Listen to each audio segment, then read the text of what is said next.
Hello friends, about of the friends who watch my videos are not subscribed, and I would be really happy if you do so.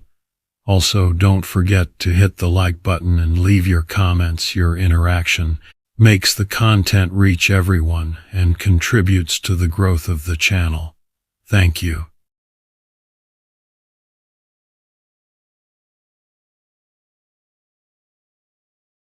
My name is Rob, and this happened to me on June 18th, 2004. I was on a camping trip in my RV at a place called Pine Creek Hollow in Idaho. Now, I'm not the sort who scares easily. I grew up hunting and fishing, and I've spent more nights in the wilderness than I care to count. But what happened that night was different. I'd parked the RV in a small clearing surrounded by tall pines that seemed to touch the sky. It was a nice spot, isolated, with the creek nearby providing a constant soothing sound of running water. The air was cool and smelled of pine needles and damp earth. It was just me and my dog, Max, a big, friendly German shepherd who loved the outdoors as much as I did. The first night was uneventful. I made a fire, cooked some beans, and Max and I sat under the stars, enjoying the peace and quiet. The next day, I did some fishing in the creek and caught a couple of trout. Life was good. On the third night, things started to get strange. I was sitting by the fire, reading a book, when Max started growling. Now, Max was a friendly dog, but he was also a good guard dog. When he growled, I paid attention. I looked up from my book and saw him staring into the darkness beyond the firelight. His ears perked and his body tense. "What is it, boy?" I asked. But he just kept growling, his eyes fixed on something I couldn't see. I stood up and grabbed my flashlight. "Stay," I told Max, and I walked toward where he was looking. The beam of the flashlight cut through the darkness, illuminating the trees and underbrush. I didn't see anything unusual, but Max's growling had me on edge. Then I heard it, a rustling sound like something moving through the underbrush. It wasn't the sound of a small animal. It was heavier, more deliberate. I felt a chill run through me, and not because of the cold. I took a few steps forward, trying to see what it was, but the sound stopped, and there was nothing there. I backed away slowly, keeping the flashlight trained on the trees. When I got back to the fire, Max had stopped growling, but he was still on high alert, his ears twitching at every sound. I didn't sleep much that night, and neither did Max. Every little noise had us both on edge. The next day, I decided to take a hike to clear my head. There was a trail that led up into the hills, and I figured a good hike would do me and Max some good. We set off early, and for a while, it was just like any other hike. The sun was shining, the birds were singing, and Max was running ahead, sniffing everything in sight. But as we got deeper into the woods, I started to get that uneasy feeling again. It was too quiet. The birds had stopped singing, and I couldn't shake the feeling that we were being watched. Max was acting strange too. He kept stopping and looking back, his ears perked and his body tense. "Come on, Max," I said, trying to sound more confident than I felt. "It's just the woods, nothing to be afraid of." We kept going, but that feeling of being watched never went away. After a while, I decided to turn back. The uneasy feeling was too strong to ignore. As we made our way back to the RV, I couldn't shake the feeling that something was following us. That night, I decided to keep the fire going and stay outside with Max.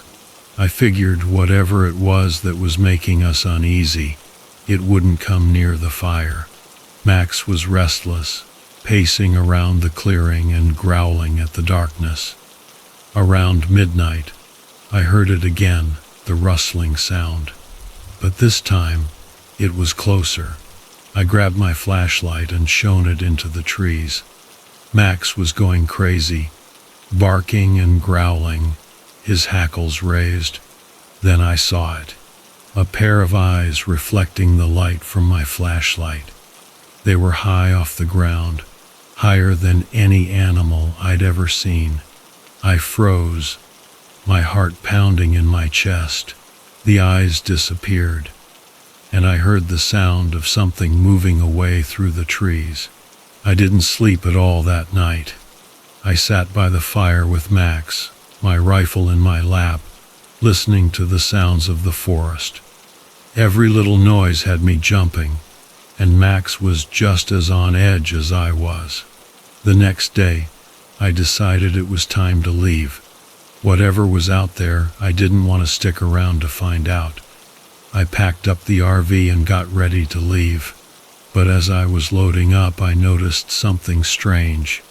There were footprints in the dirt around the RV, big ones, like nothing I'd ever seen before.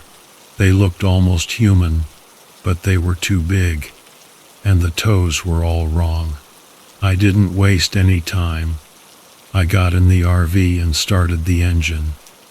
Max jumped in beside me, and I took off down the dirt road, heading back to civilization. But as we were driving, I couldn't shake the feeling that we were being followed. It wasn't until we were miles away from Pine Creek Hollow that I started to relax. I told myself it was just my imagination, that there was a logical explanation for everything. But deep down, I knew there was something out there, something I couldn't explain. A few weeks later, I was back home, trying to put the whole experience behind me. But I couldn't stop thinking about those eyes, those footprints. I started doing some research, trying to find out if anyone else had experienced something similar. That's when I came across stories of a creature called the Wendigo, a legend from Native American folklore. It was said to be a spirit that could possess people and turn them into cannibalistic monsters. The descriptions didn't match exactly, but it was the closest thing I could find to what I'd seen. I never went back to Pine Creek Hollow, and I never went camping alone again. I still go camping, but always with friends and always in places where there are other people around. Max never seemed the same after that trip either. He was still a good dog, but he was more skittish, more on edge. I don't know what I saw out there, and I don't want to know. All I know is that there are things in this world that we can't explain, things that don't belong, and sometimes it's better to leave them alone. One night, a few months after the trip, I was sitting in my living room, watching TV with Max at my feet. There was a knock at the door. It was late, and I wasn't expecting anyone. Max started growling again, that same low growl he'd had in the woods. I got up and opened the door, but there was no one there, just an empty porch and the sound of the wind rustling through the trees. I looked down and saw something that made my blood run cold. There, on the porch, were footprints, the same ones I'd seen in Pine Creek Hollow. I closed the door and locked it, my heart pounding in my chest. I sat back down, trying to calm myself. Max was still growling, his eyes fixed on the door. I didn't sleep much that night, and for the next few weeks, I couldn't shake the feeling that I was being watched.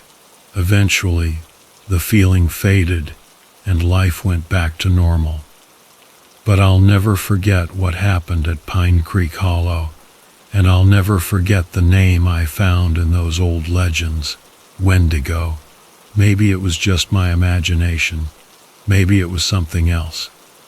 But whatever it was, it's out there, and it's watching.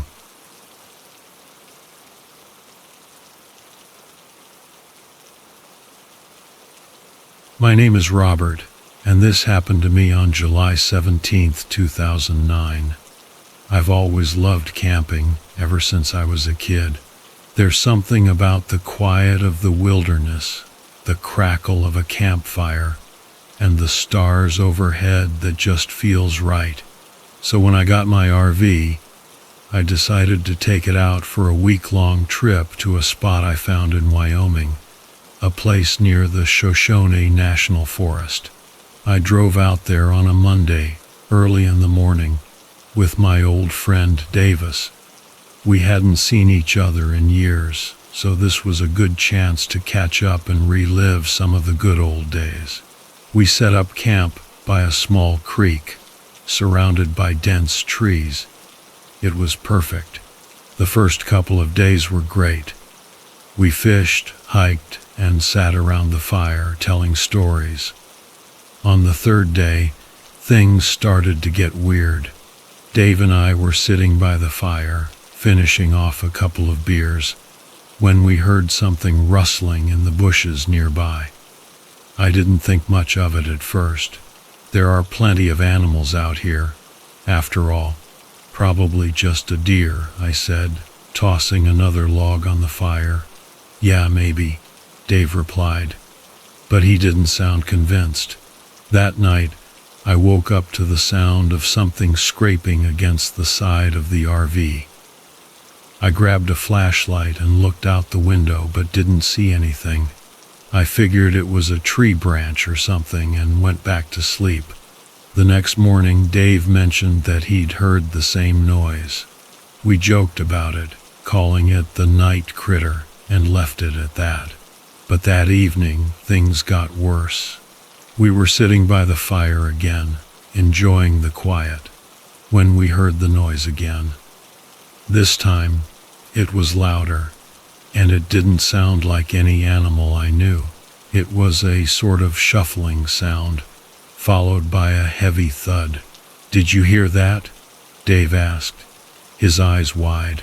"Yeah," I said, grabbing the flashlight. "Let's go check it out." We walked towards the noise, the light from the fire casting long shadows among the trees. I shone the flashlight around, but didn't see anything.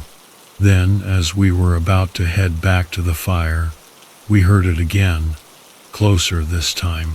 "What the hell is that?" Dave whispered. Before I could answer, something darted past us in the darkness. It was fast, too fast to see clearly, but it was big, much bigger than any animal I'd seen around here. "Did you see that?" Dave asked, his voice shaking. "Yeah, I saw it," I said, my heart pounding. "Let's get back to the RV." We hurried back to the campfire, grabbing the rifles we had brought just in case. We sat there, staring into the darkness, waiting for whatever it was to show itself again. But nothing happened. After a while, we decided to call it a night and went inside the RV. The next day, we decided to stay close to camp. We didn't want to wander too far in case whatever it was came back. We spent the day fishing and talking, trying to keep our minds off the night before. But as the sun began to set, the tension started to build again. That night, we heard the noise again. This time, it was right outside the RV. We could hear it moving around, scraping against the sides. And then it hit the door hard. "Jesus, what is that?" Dave whispered, his face pale. "I don't know," I said, grabbing my rifle. "But we're not sticking around to find out." We decided to leave first thing in the morning. We packed up as much as we could, but as we were about to get into the RV, something slammed into the side, knocking us both off our feet. I scrambled to my feet, pointing the rifle at the darkness, but I couldn't see anything. Dave was next to me, his face pale, holding his rifle with shaking hands. "Get in the RV," I shouted.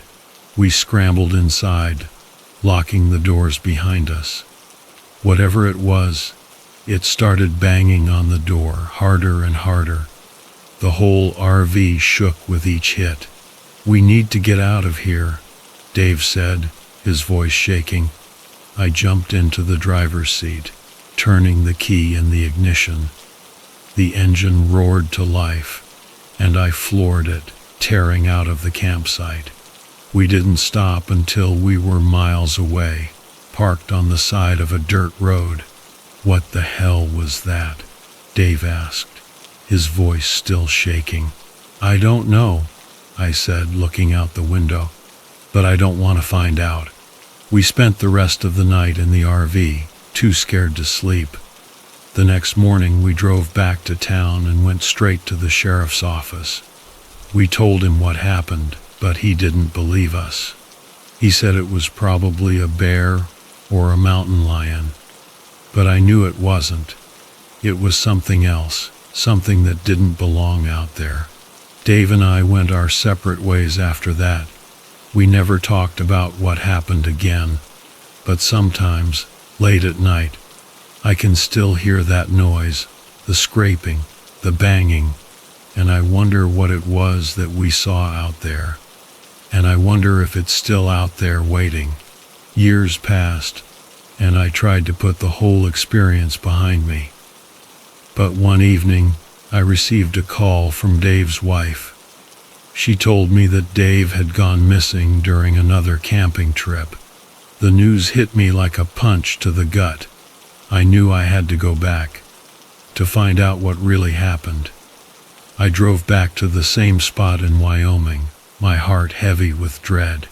The place looked the same, but it felt different, darker somehow. I set up camp and waited. That night, I heard the same noise, the same scraping and banging, but this time I was ready. I grabbed my rifle and stepped outside, my flashlight cutting through the darkness. The noise was louder now, closer.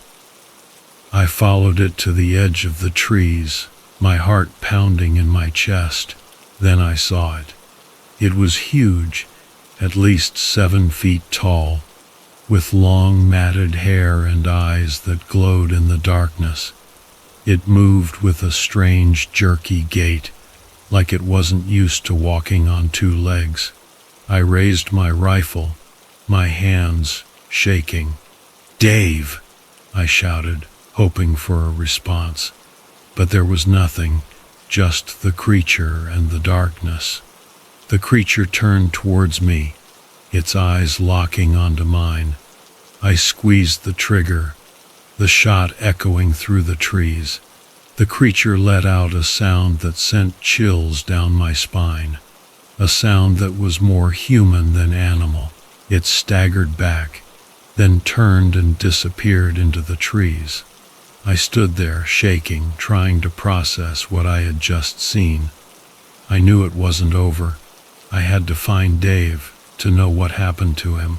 I spent the next few days searching the area, but there was no sign of him, no sign of the creature.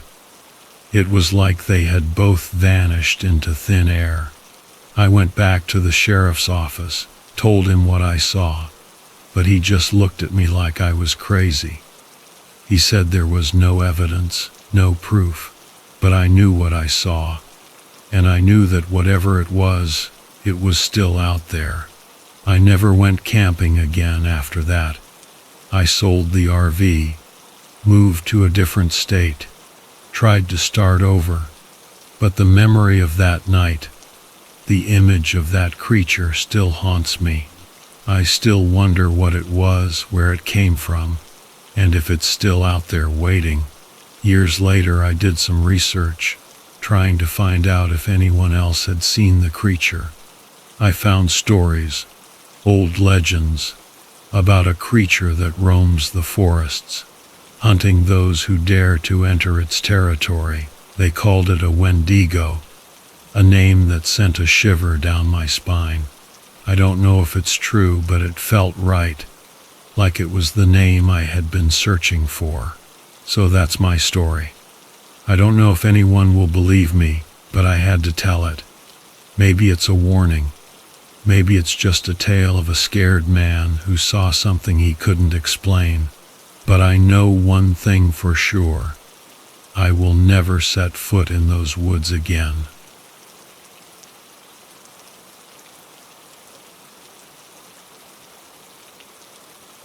I was working for the U.S. government in a unit so secret that most people wouldn't believe it even existed.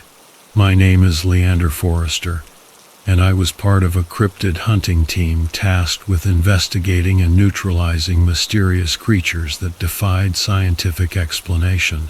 We were dispatched to the Great Smoky Mountains National Park, where a string of disappearances had locals whispering about old legends. It was late October, the kind of crisp, clear autumn day that made the whole park glow with shades of red and gold.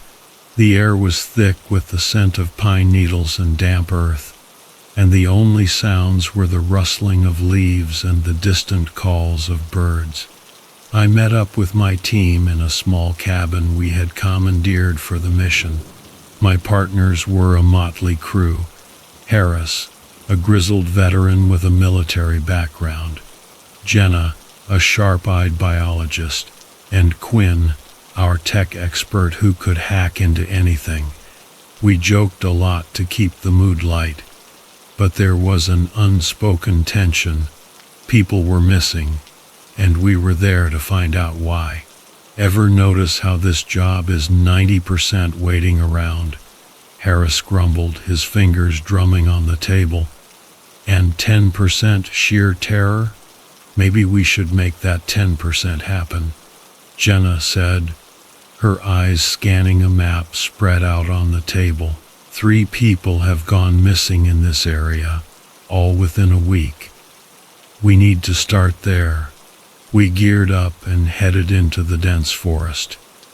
I carried my usual equipment: a Glock, a hunting knife, and a flashlight. Harris had his rifle, Jenna her tranquilizer gun loaded with who knows what concoction, and Quinn had a bag full of gadgets that made him look like a modern-day MacGyver. The first day was uneventful, just miles of hiking through beautiful but eerily quiet woods.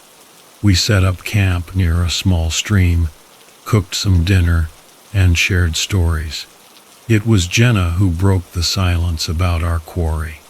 "You ever think about what we're really hunting?" she asked, poking the fire with a stick. "These things, whatever they are, they're not animals. Not like anything we've seen."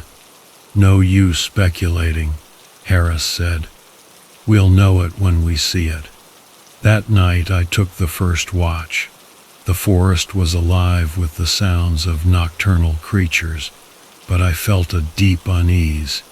Every rustle seemed too deliberate, every shadow too dark. I shook off the feeling. It was just the nerves talking. Around midnight I heard a scream. It wasn't human. It echoed through the trees, freezing me in place. I waited, heart pounding, but nothing followed. When my shift ended, I didn't mention it to the others. It was probably just some animal. The next day we pushed deeper into the forest. We found signs of struggle, broken branches, scattered belongings, but no bodies. The air felt charged, like just before a thunderstorm. As evening approached, we stumbled upon an old abandoned cabin. It wasn't on any of our maps. "Looks like someone's been using this place," Quinn said, examining the worn path leading to the door. "Recently." We entered cautiously. The cabin was small, musty, with a single room that held a bed, a table, and a fireplace. What caught our attention was the wall, covered in scribbled notes and photographs. They depicted strange sightings: claw marks on trees, blurred shapes in the background of family pictures.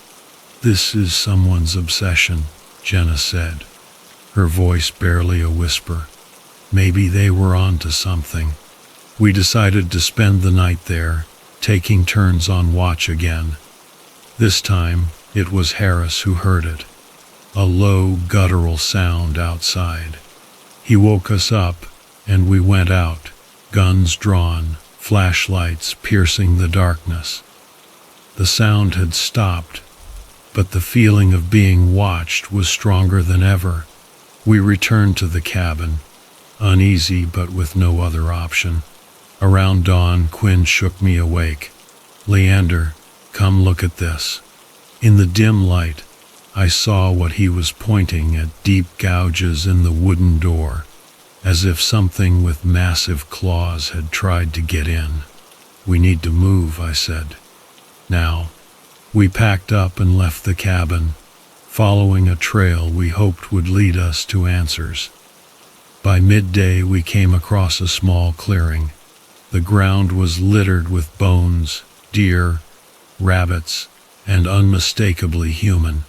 Jenna knelt down, examining the remains. "These people didn't just get lost," she said. "They were hunted." A chill ran through us, but there was no turning back. We pressed on, the forest growing denser and darker. The undergrowth was thick, making every step a struggle. It was Harris who spotted the first signs of the creature. A massive footprint, unlike anything we'd ever seen.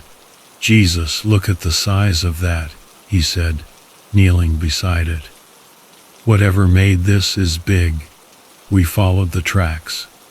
The forest seemed to close in around us, the sunlight barely penetrating the canopy, casting everything in a greenish gloom. We moved quietly, every snap of a twig underfoot sounding like a gunshot. Then we saw it. At first it was just a shape, a shadow moving through the trees. But as it drew closer, its form became clearer. It was massive, covered in dark, matted fur, walking on two legs. Its eyes glowed with an unnatural light. "Holy hell," Quinn breathed. "What is that?" "Doesn't matter," Harris said, raising his rifle. "It's going down." Before he could fire, the creature let out a roar, so loud and deep it felt like the ground was shaking. It charged us, faster than anything that size should be able to move. Harris fired, the shot echoing through the trees, but the creature barely flinched. We scattered, trying to find cover. I saw the creature swipe at Harris, sending him flying into a tree with a sickening thud. Jenna was screaming something, but it was lost in the chaos. Quinn was fumbling with one of his gadgets, trying to set a trap. I took aim with my Glock, firing at the creature's head. It recoiled, but only for a moment. Then it turned its gaze on me, eyes burning with a malevolent intelligence. I ran, heart pounding, the forest a blur around me. I could hear it crashing through the undergrowth behind me, relentless. I stumbled into another clearing, and there it was, standing in front of me, blocking my escape. It moved with a terrifying grace, every muscle rippling under its fur. I could see the intelligence in its eyes, something more than animal. In that moment I knew this wasn't just a creature. It was something else, something ancient and powerful. I fired again, but it was too fast. It was on me in an instant, claws raking across my chest. The pain was blinding, but I kept fighting, stabbing at it with my knife. The creature roared, a sound of fury and pain. It threw me aside, and I hit the ground hard. Everything went black. When I came to, the forest was silent. The creature was gone. But so were Harris and Jenna. Quinn was beside me, his face pale. "They're gone," he said, his voice shaking. "We need to get out of here." We stumbled back through the forest, every step a struggle. By the time we reached the cabin, it was dark. We radioed for extraction, and a helicopter came to take us out. We didn't speak on the flight back, each lost in our own thoughts. Back at the base, there were questions, debriefings, but the official report didn't tell the whole story. It couldn't. No one would believe it. They listed Harris and Jenna as missing, presumed dead. We knew better. A week later, I was back in my apartment, trying to make sense of it all. I kept thinking about those eyes, the intelligence in them. This wasn't over. The creature was still out there, and it would hunt again. I sat down at my desk, pulling out a map of the Great Smoky Mountains. There were other places, other disappearances. We had to find it before it found more victims. I wasn't going to let it win. In the end, it wasn't just about the hunt. It was about understanding. What were these creatures? Where did they come from? And how many more were out there? We had to know. And so, despite everything, I knew I would go back. We all would. Because that's what we did. We hunted the things that hunted us.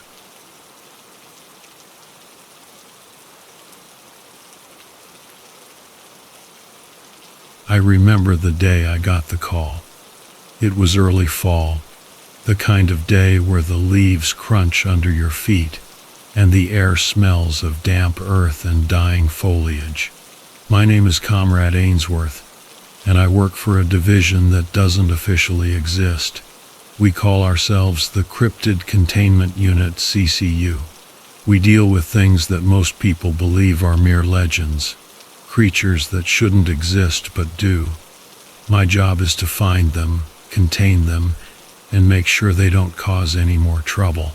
This particular assignment was in the dense forests of the Pacific Northwest, near a small town called Cedarville. The town had seen better days, but now it was a shadow of its former self, struggling with the disappearance of a few locals. The reports were unusual, even for us. People were going missing without a trace, and the local authorities were stumped. That's where we came in. My team consisted of 4 members. Hank, a grizzled veteran with a penchant for bad jokes. Lisa, our tech expert who could hack into anything with a screen. Daryl, a former Marine with a steady hand and nerves of steel. And me, the de facto leader, with a knack for figuring things out. We arrived in Cedarville and set up our base of operations in an old abandoned warehouse on the outskirts of town. The locals were suspicious of us, but they didn't ask too many questions. They were desperate for answers, and we were their last hope. Our first step was to gather information. We talked to the families of the missing people, visited the last known locations, and tried to piece together a pattern. It wasn't long before we realized there was no pattern, no rhyme or reason to the disappearances. They happened at random times, in different parts of the forest. One evening, we decided to split up and cover more ground. Hank and Lisa took the north side of the forest, while Daryl and I covered the south. We were armed, of course, but something about this case made me uneasy. It felt different, more sinister. Daryl and I trudged through the forest, the sounds of our footsteps muffled by the thick layer of leaves and underbrush. We were silent, each lost in our thoughts. The light was fading, casting long shadows that played tricks on the eyes. "Conrad," Daryl said suddenly, breaking the silence, "do you ever wonder if we're making a difference? I mean, we contain these things, but for how long?" I shrugged.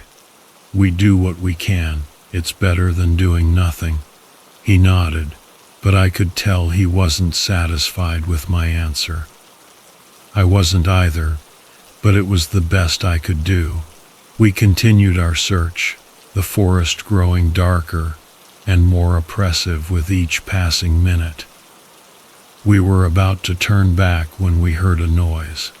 It was faint at first, but it grew louder, a rustling sound, like something moving through the underbrush. We froze, our eyes scanning the darkness. I reached for my flashlight, but Daryl stopped me. "No light," he whispered. "We don't want to give away our position." We stood there, hearts pounding, as the noise grew closer. And then, just as suddenly as it had started, it stopped. The silence was deafening, broken only by the sound of our breathing. "Let's move," I said, my voice barely above a whisper. We moved cautiously, every sense on high alert. We didn't get far before we saw it, a shape, tall and shadowy, moving through the trees with a grace that seemed almost otherworldly. "Daryl, you see that?"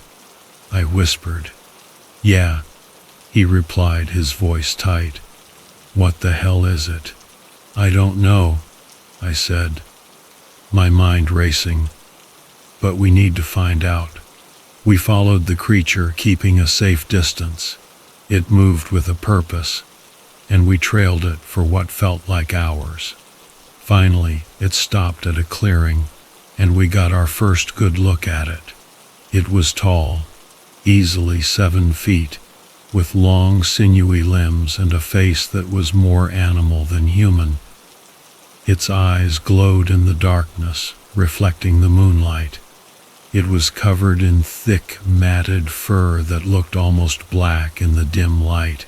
"What the hell is that?" Daryl whispered, his voice filled with a mix of awe and fear. "I don't know," I said, "but I think we found our culprit." We watched as the creature moved to the center of the clearing. It seemed to be searching for something. Then, without warning, it let out a blood-curdling scream. The sound was unlike anything I'd ever heard, a mix of rage and pain that sent chills down my spine. Before we could react, the creature lunged at something hidden in the shadows. There was a brief struggle, and then a man emerged from the darkness, his face twisted in terror. He tried to run, but the creature was too fast. It grabbed him, its claws sinking into his flesh. "Help me," the man screamed, his voice filled with desperation. We didn't hesitate. Daryl and I moved forward, our weapons drawn, but we were too late. The creature tore into the man, its claws ripping through his flesh with terrifying ease. I fired my gun, the sound echoing through the forest. The creature turned, its eyes locking onto mine. For a moment, I thought it would come after us, but then it let out another scream and vanished into the darkness, leaving the lifeless body of the man behind. We rushed to the man's side, but it was clear he was beyond saving. His body was mangled, his face frozen in a mask of horror. "Conrad, we need to get out of here," Daryl said, his voice trembling.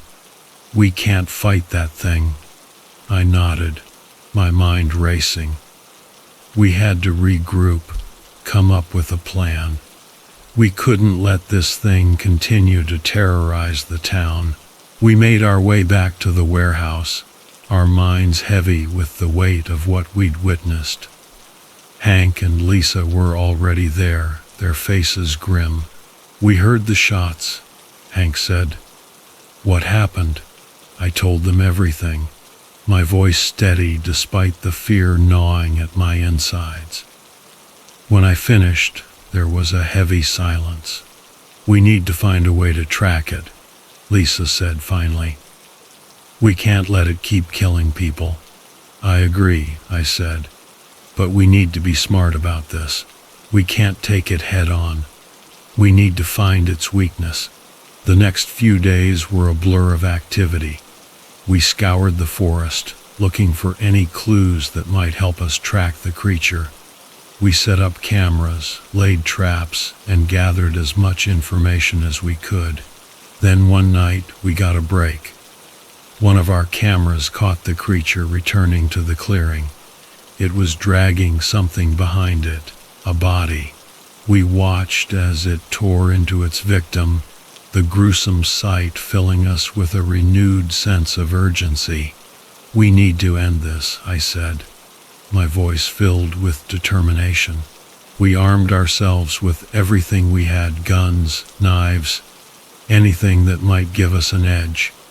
We waited until nightfall, then made our way to the clearing. The creature was there, its back to us. It was feasting on another victim, its movements quick and efficient. We moved silently, our hearts pounding in our chests. I signaled to the team, and we opened fire. The creature let out a scream and turned to face us, its eyes filled with rage. It charged, moving with a speed that took us by surprise. Hank was the first to fall, the creature's claws slicing through him like butter. He didn't even have time to scream. Lisa was next, her body crumpling under the force of the creature's attack.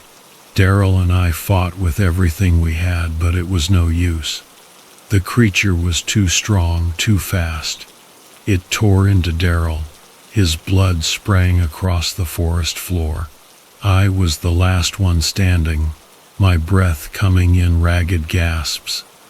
I raised my gun, but the creature knocked it out of my hands.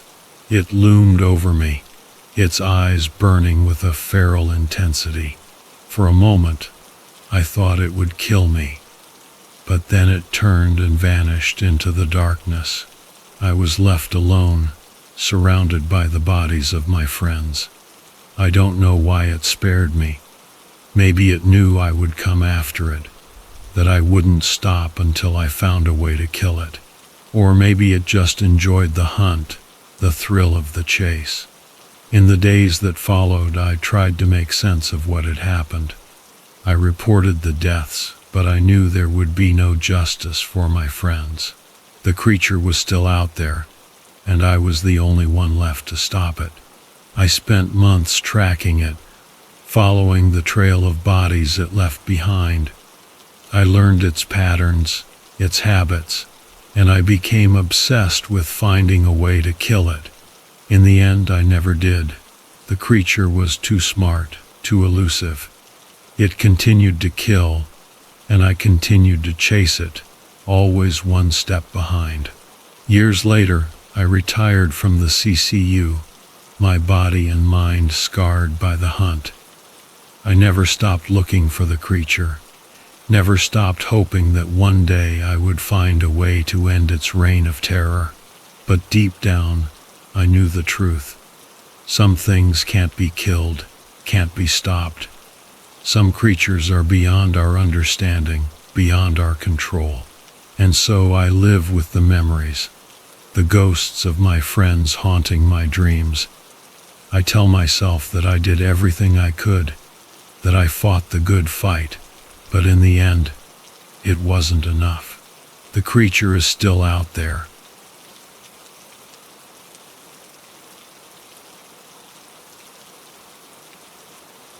The last chance horror. They say people who live out here like I do choose solitude over sanity. Maybe they're right. But I didn't have many other options after my wife left me. No warning, just a note on the fridge.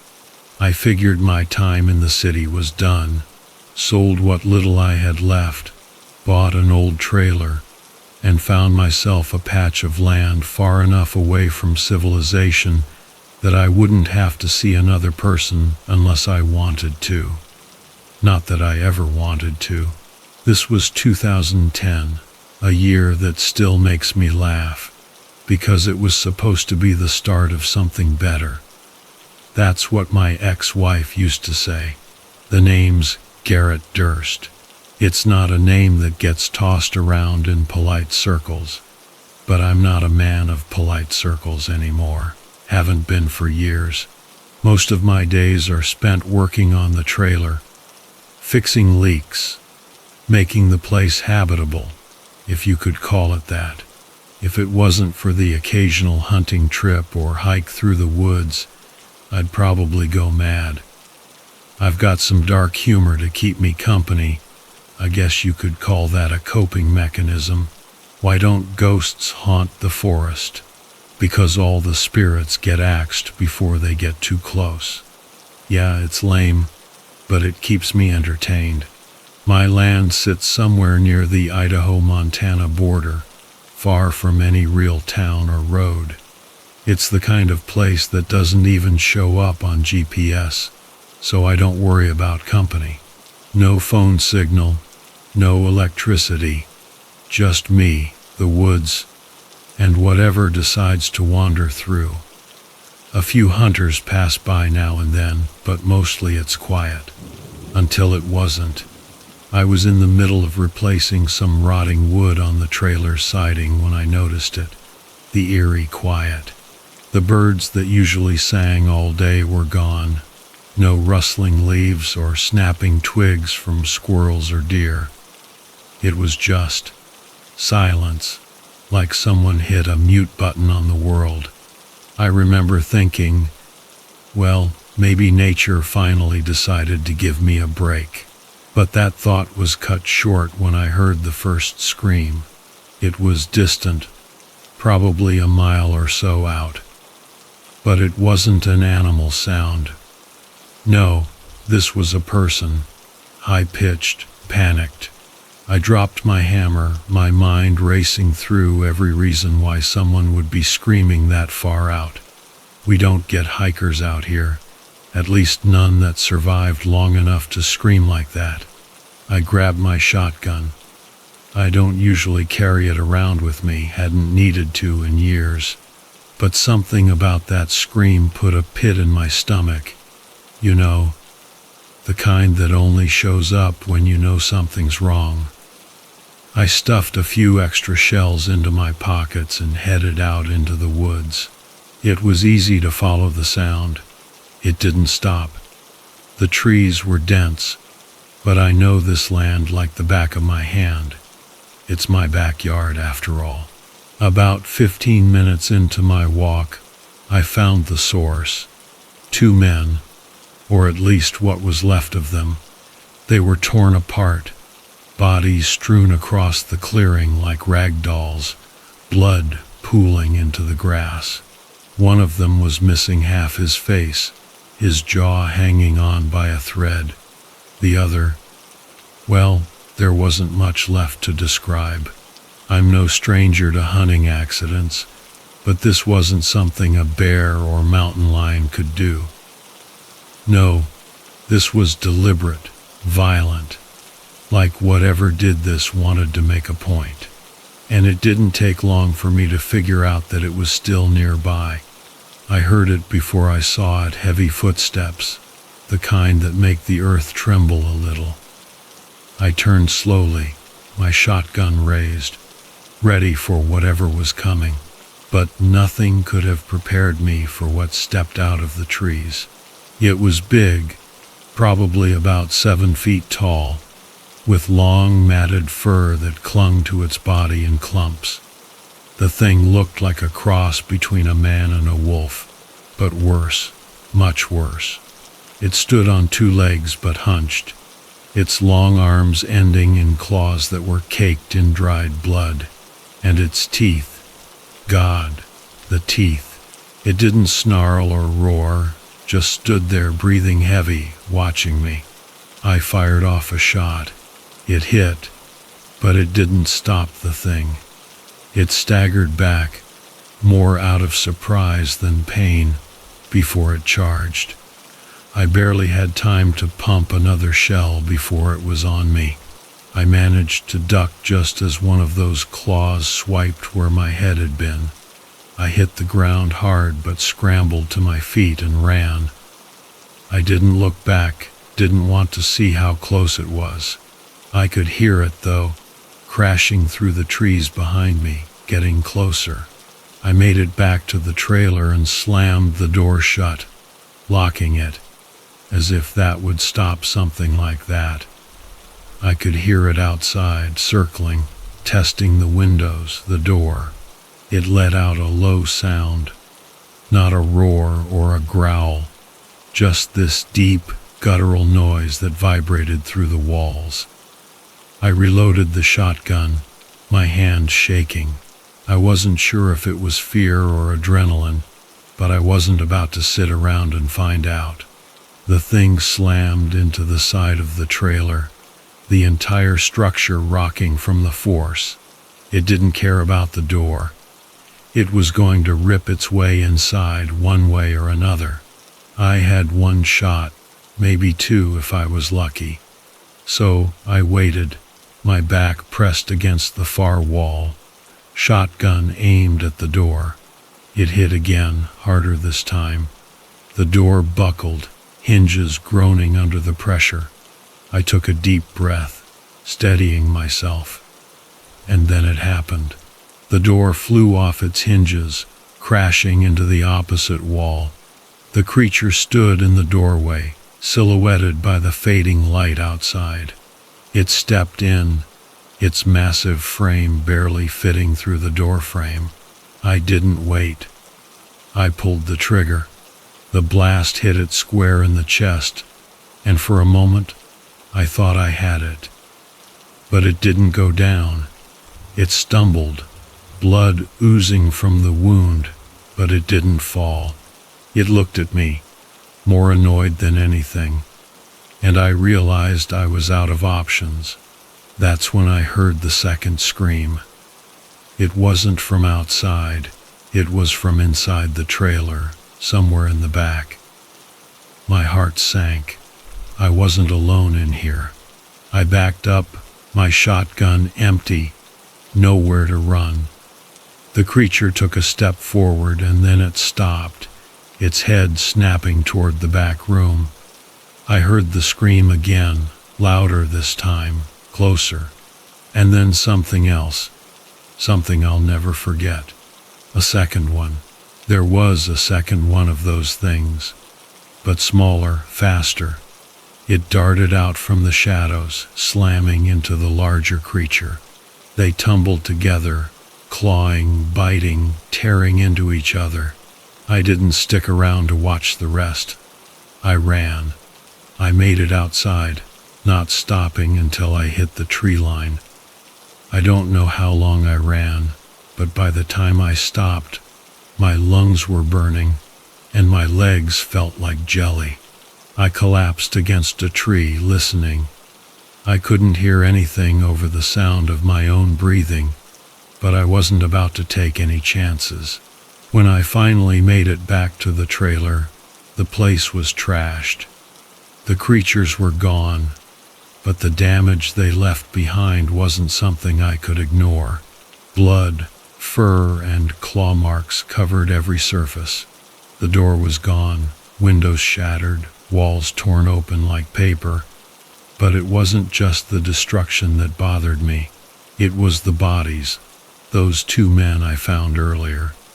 They weren't there anymore. Something had taken them. Something had dragged them off into the woods. I don't know what those things were, but I know they're still out there somewhere, in those woods. I can hear them sometimes at night, not close, but not far enough away to feel safe. I've thought about leaving, packing up, and finding somewhere else to hide. But where do you go when the monsters already know where you live? So I stay. I've reinforced the trailer, made it as secure as I can. I keep the shotgun loaded, shells within reach at all times. I've started sleeping during the day, keeping watch at night. I haven't seen them again, but I know they're out there, waiting. I can feel it, and I'll be ready when they come.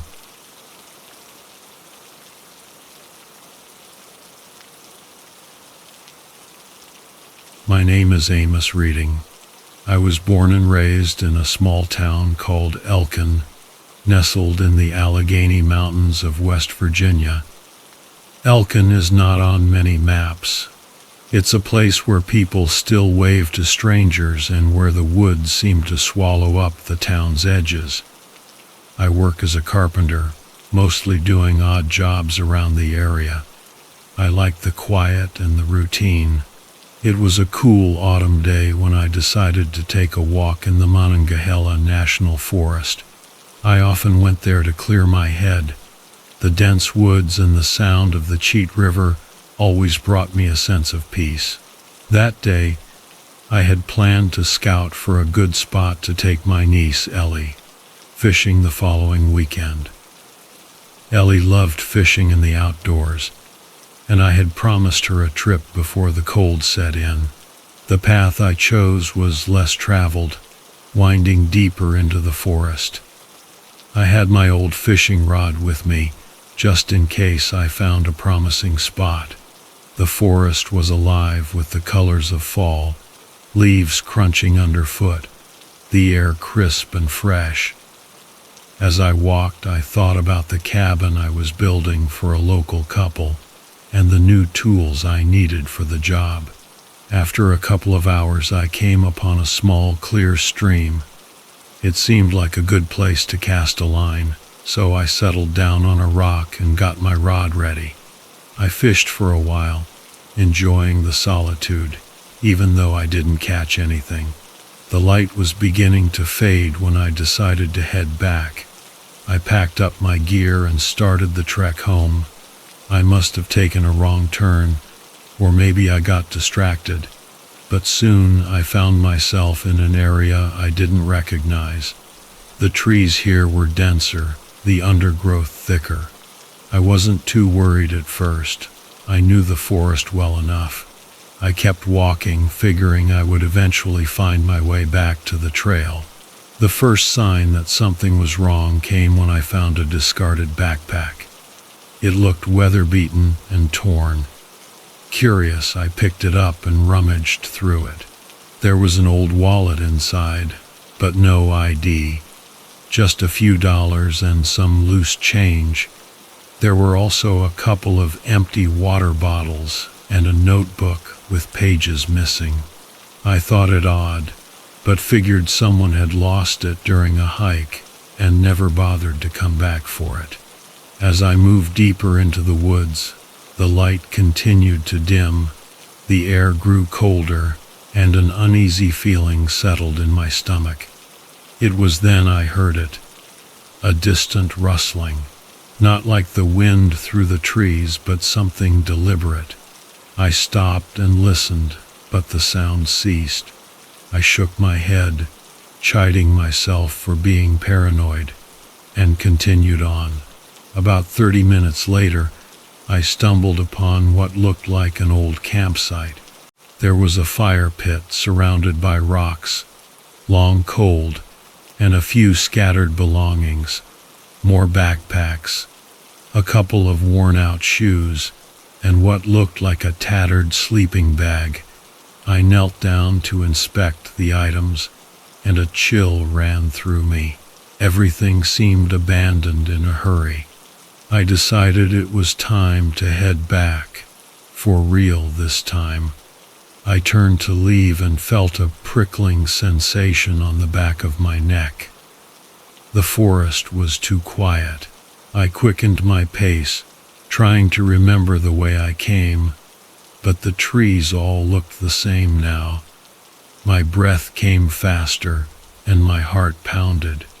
I kept walking, almost running, not caring about the path anymore, just wanting to get out.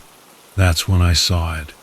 A figure, tall and gaunt, standing about 50 yards ahead. At first I thought it was another hiker, but something was off. The way it moved, jerky, unnatural. I froze, my mind racing.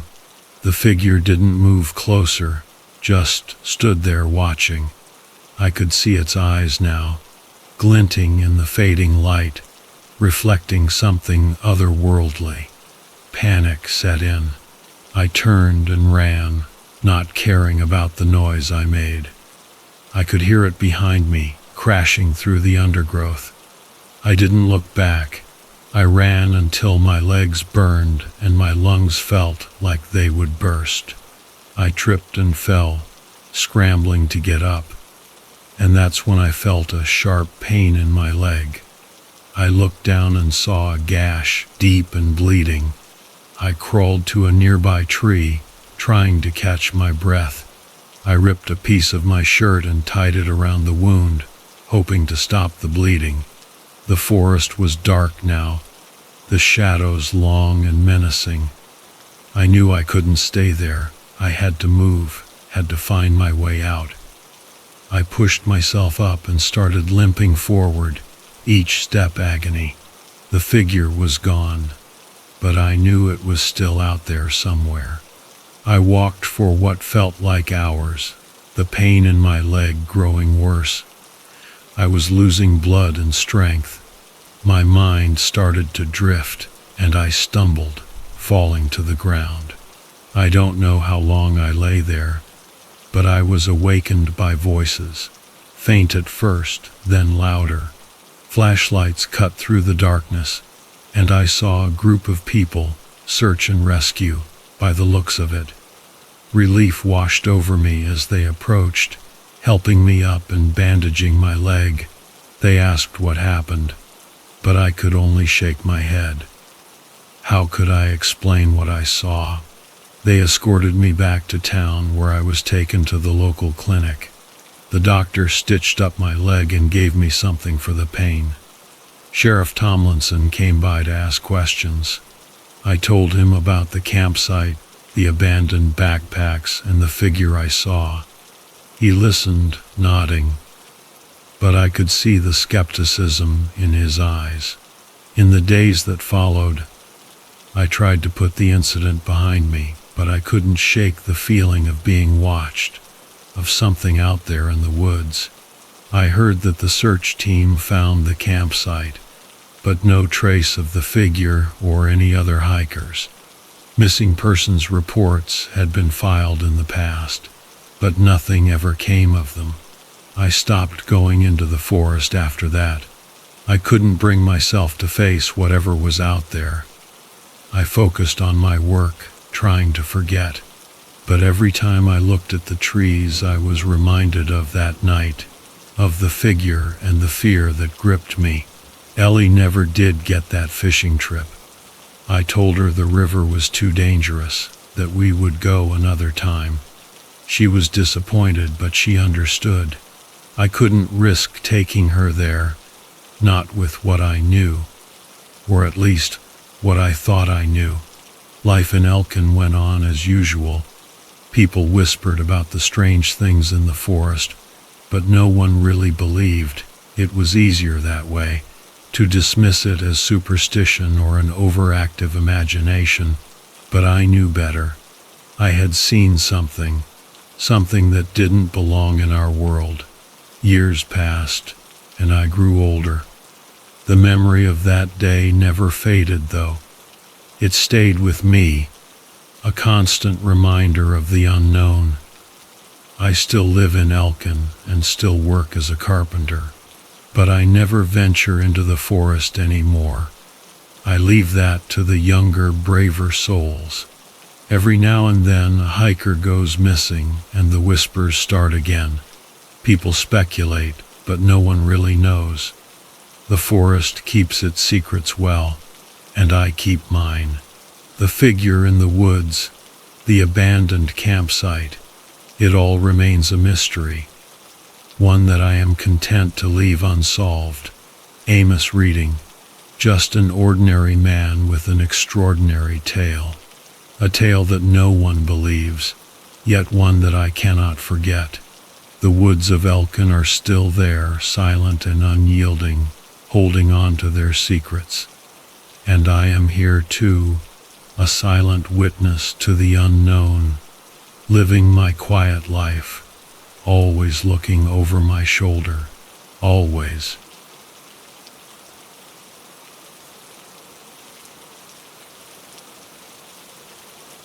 I never really thought much of this town until the day I found myself on the receiving end of something I can't fully explain.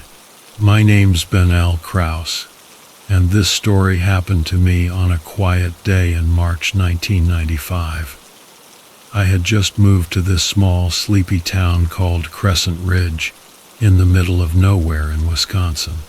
I was looking for a fresh start, a chance to leave behind the chaos of Chicago. The town had a population of barely 1,000, and everyone seemed to know each other's business, which was a stark contrast to the anonymity I was used to in the city. I worked from home as a freelance graphic designer, so I spent a lot of time in my house, a charming old Victorian with creaky floors and drafty windows. My neighbor, old Mrs. Harriet, would often bring over homemade pies and gossip about the town's happenings. It was a peaceful, albeit a bit boring, existence. Until that one day, I had just finished a project for a client and was unwinding with a beer on my porch when I noticed a kid standing at the end of my driveway. He couldn't have been more than 12 years old, with messy black hair and clothes that looked like they hadn't been washed in weeks. His eyes were what caught my attention. They were pitch black, like there were no whites or pupils at all. I blinked a couple of times, thinking it was just the shadows playing tricks on me. But when I looked again, he was gone. I shrugged it off, thinking it was just my mind playing tricks on me after hours of staring at a computer screen. That night, as I lay in bed, I heard a soft knocking at my door. It was odd because I hadn't heard anyone come up the steps or walk across the porch. I got up, half asleep, and opened the door. Standing there were two kids, both with the same black eyes as the boy I had seen earlier. The girl, who looked about 10, said in a monotonous voice, "We're lost. Can we come in and use your phone?" There was something deeply unsettling about their presence. Every instinct I had screamed at me to close the door and lock it. But I hesitated. I don't have a phone," I lied. They didn't move, just stood there staring at me with those unnerving eyes. "Please, it's cold out here," the boy said, though I couldn't feel any chill in the air. Before I could respond, they turned and walked away, disappearing into the darkness. I stood there for a moment, trying to process what had just happened, before finally closing the door and heading back to bed. Though sleep didn't come easily. The next morning I went over to Mrs. Harriet's to ask if she had seen the kids. She frowned and shook her head. "No, dear, I haven't seen any children like that around here. Most of the families here don't let their kids roam around after dark." I tried to shake off the encounter, chalking it up to my overactive imagination. But over the next few days, things started to get weirder. I'd find small handprints on my windows, and the feeling of being watched became a constant companion. One evening I heard footsteps on the porch again. This time I grabbed my baseball bat and flung the door open, ready to confront whoever was there. The porch was empty, but the unsettling feeling lingered. A week later, I ran into Carl, a local handyman at the grocery store. Carl was a burly guy with a thick beard and a no-nonsense attitude. I mentioned the kids to him, and he gave me a serious look. "You're not the first to see them," he said, his voice low. "Some folks say they're spirits, or demons even. They show up, ask to be let in, and if you do, well, bad things happen." I laughed it off, but Carl's words stayed with me. I started making sure all my doors and windows were locked tight every night. One evening I was working late, trying to meet a deadline. The house was silent except for the tapping of my keyboard. Suddenly I heard a soft whispering coming from the living room. My heart pounded as I crept down the hallway, bat in hand. There, sitting on my couch, were the two black-eyed kids. My blood ran cold as they looked up at me. "We're lost."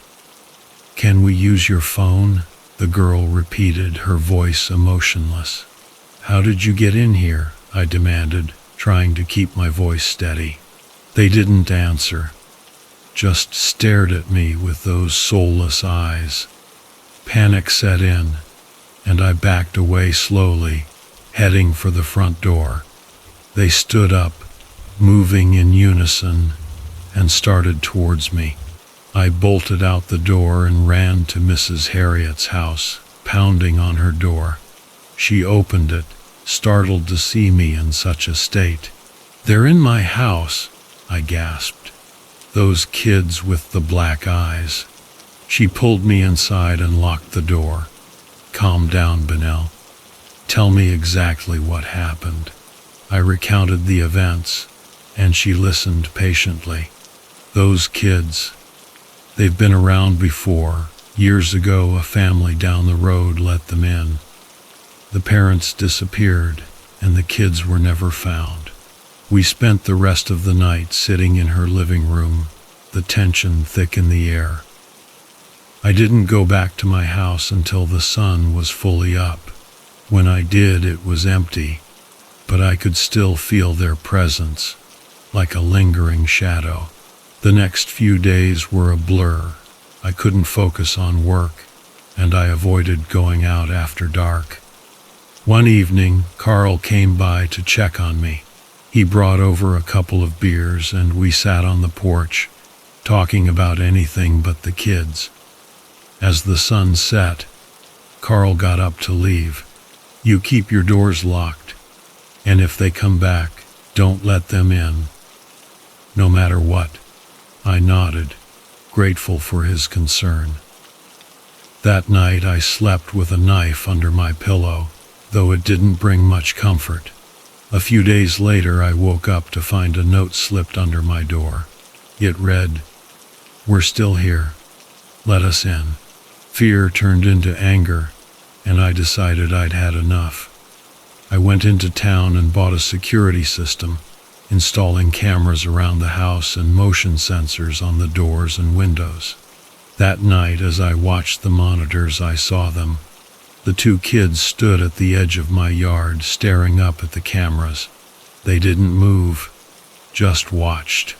I called the police, but by the time they arrived, the kids were gone. The officers didn't take me seriously, suggesting it was just local kids playing pranks.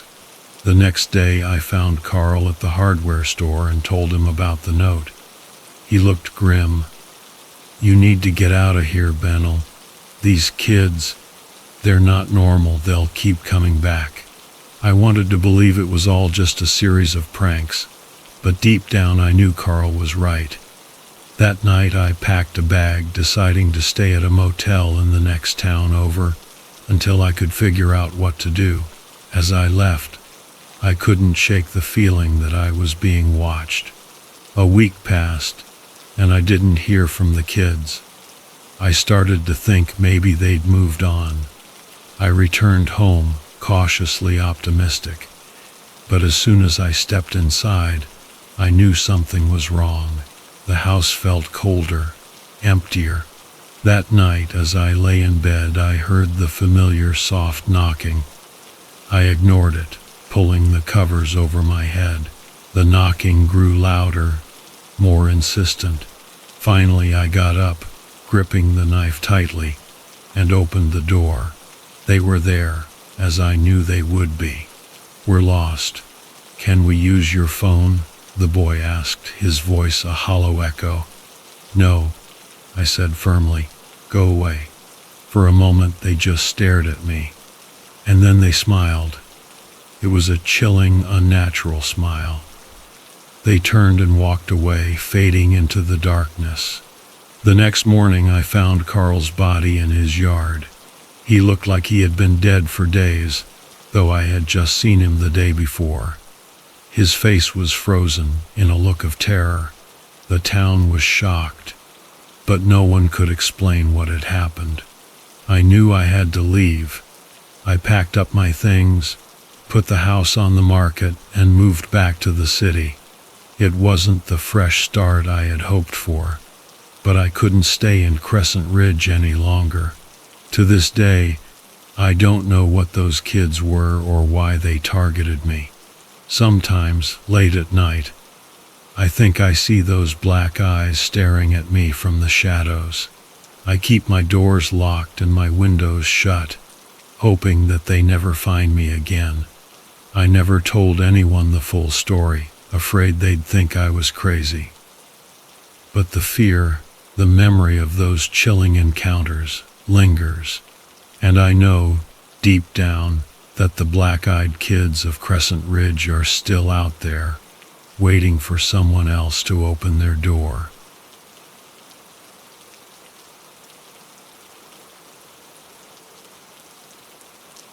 My name is Leander Wicklow, and this happened to me back in 2005. I was fresh out of college, working my first job as a freelance photographer, living in a small, quiet town called Ironwood in Pennsylvania. I thought I had it all figured out. I had a great group of friends, a solid routine, and a camera that was my constant companion. Ironwood was the kind of place where everyone knew each other, where life moved at a slower pace, and where the biggest excitement was the annual county fair. It was one of those late nights in the middle of nowhere, with the sky so clear you could see the Milky Way. I was driving back from a photo shoot in the nearby woods. My client wanted some artsy shots of the old abandoned iron mill just outside of town. The place had a reputation for being eerie, but I figured it was just the usual small-town gossip. The mill had been shut down for decades, and it was a popular spot for urban explorers and photographers like me. I was heading back home when I saw the flickering light ahead on the narrow dirt road. At first, I thought it was another car, but as I got closer, I realized it was a bonfire. It was an odd place for a bonfire, considering there were no houses or campsites nearby. Curiosity got the better of me, and I decided to pull over and check it out. Besides, I thought it might be an interesting subject for a spontaneous photo series. As I approached the bonfire, I saw 3 people sitting around it. They looked like they were in their 20s, around my age. One of them, a tall guy with messy hair, noticed me first. "Hey man, you lost?" he asked, standing up. His voice had a casual, friendly tone. "Nah, just saw the fire and thought I'd see what was up," I replied. "Mind if I join?" "Sure, why not?" said a girl with short blonde hair and a mischievous smile. "The more the merrier. I'm Tara. This is Alex," she pointed to the tall guy. "And that's Ethan." Ethan, a shorter guy with glasses, gave a quick nod. I sat down and introduced myself, explaining that I was a photographer. We exchanged stories, and they told me they were from the neighboring town of Clearfield and had come out here to celebrate Tara's birthday. They had a few beers and offered me one. It was one of those moments that felt like the beginning of a good story. New friends, a campfire, and the cool night air. We were laughing and joking when Alex suddenly got serious. "Hey, Leander, you ever hear about the Ironwood Beast?" I chuckled. "You mean that old werewolf story?" "Yeah, I've heard it. It's just a legend though, right?" Tara's smile faded. "It's more than just a legend. My grandpa swears he saw it once, back when he worked at the mill. Said it looked like a giant wolf walking on 2 legs, with eyes that glowed in the dark." Ethan nodded, his face pale in the firelight. "There have been disappearances, you know. People go into the woods and never come back." I shrugged it off. but the conversation left a strange feeling in the pit of my stomach. It was probably just the beer and the eerie setting, I told myself. Still, the thought lingered. As the night went on, we eventually decided to call it a night. We exchanged numbers, promising to meet up again sometime. As I walked back to my car, I heard a rustling noise in the bushes. I turned, half expecting to see a deer or some other animal. But there was nothing, just the wind, I thought. The drive home was uneventful, and I pushed the weird feelings aside. I got back to my small apartment, dumped my gear on the floor, and collapsed into bed, too tired to even take off my shoes. The next morning, I woke up to a slew of missed calls and messages from Tara. "Leander, something's wrong," the first one read. "Alex is missing. He never made it back home last night." I called her back immediately. "What do you mean he's missing? We all left together."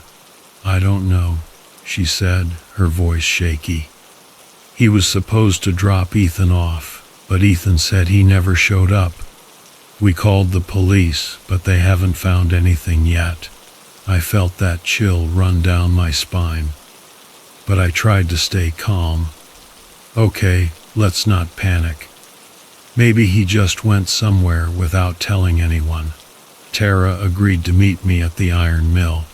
We decided to retrace our steps, thinking maybe Alex had gone back there for some reason. When I arrived, I found Tara and Ethan already there, looking worried and exhausted. We split up to search the area. I went towards the old machinery, while Tara and Ethan checked the other side of the mill. The place was even creepier in the daylight, with shadows stretching out from every rusted beam and broken window. The air was thick with the smell of rust and decay, and a strange metallic scent hung heavy in the air. As I walked around, I couldn't shake the feeling that something was watching me. I was about to call out to Tara and Ethan when I saw it. On the ground, partially hidden by the tall grass, was a torn piece of clothing. It was stained with something dark blood. My heart raced as I picked it up. It was Alex's shirt.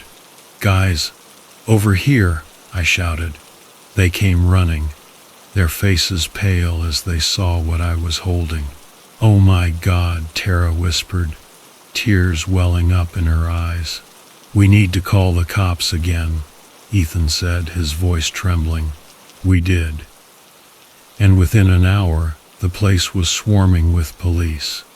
They searched the area thoroughly but found no other signs of Alex. The blood on the shirt confirmed our worst fears. But without a body, there was nothing more they could do. Days turned into weeks, and there was still no sign of Alex. The police investigation stalled, and the town slowly went back to its normal routine. But for me, things were far from normal. I couldn't stop thinking about what happened that night. I started having nightmares, waking up in a cold sweat, convinced that something was out there watching me. One evening, I was sitting in my apartment, going through the photos I had taken at the mill. Most of them were just the usual shots of rusted machinery and overgrown plants. But one caught my eye. In the background, near the edge of the frame, was a blurry shape. It looked like a tall figure, partially obscured by the shadows. I zoomed in, trying to make out more details, but the image was too grainy. Still, it gave me a weird feeling. What if there was something out there? Something more than just an old legend? Driven by a mix of curiosity and fear, I decided to go back to the mill. I didn't tell anyone. I didn't want them to think I was crazy. Armed with my camera and a flashlight, I headed out just as the sun was setting. The mill was even more sinister at dusk. The shadows seemed to move and twist, and every sound was amplified in the stillness. I started taking photos, hoping to capture something that would explain the shape in the picture. As I moved deeper into the mill, I heard a low, growling noise. My heart pounded in my chest as I swung the flashlight around, searching for the source. That's when I saw it, a pair of glowing eyes staring at me from the darkness. I froze, unable to move or even scream. The creature stepped into the light, and I saw it clearly for the first time. It was tall, covered in matted fur, with a face that was a grotesque mix of human and wolf. Its eyes glowed a sickly yellow, and its mouth was filled with sharp, jagged teeth. I took a step back, my hand shaking so badly I could barely hold the flashlight. The creature let out a snarl and lunged at me. I turned and ran, not daring to look back. I could hear it behind me, its heavy footsteps echoing in the night.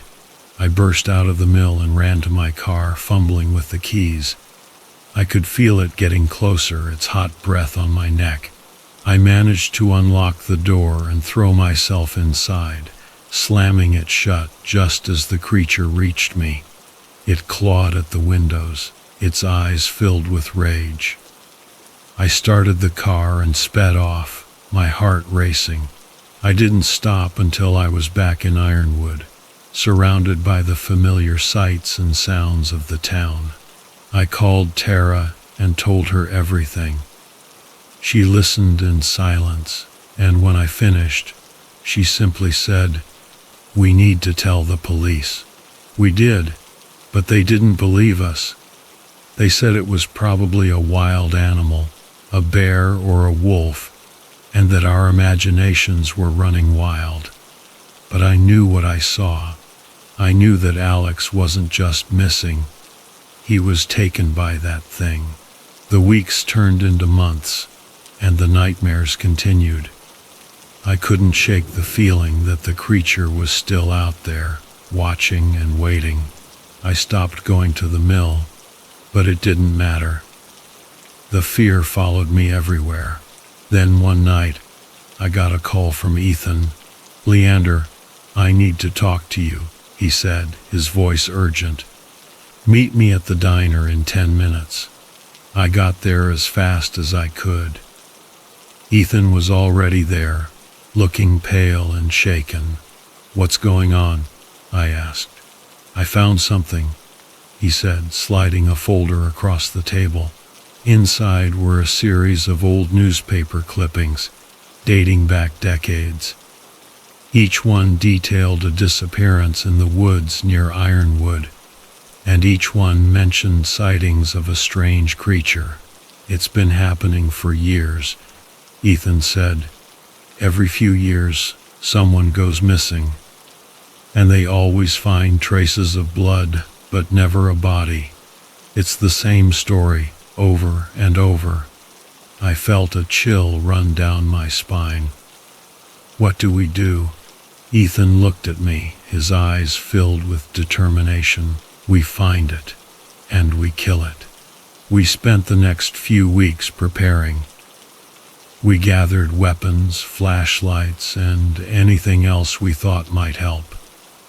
Tara joined us, her grief for Alex turning into a fierce resolve. We didn't know if we could kill the creature, but we had to try.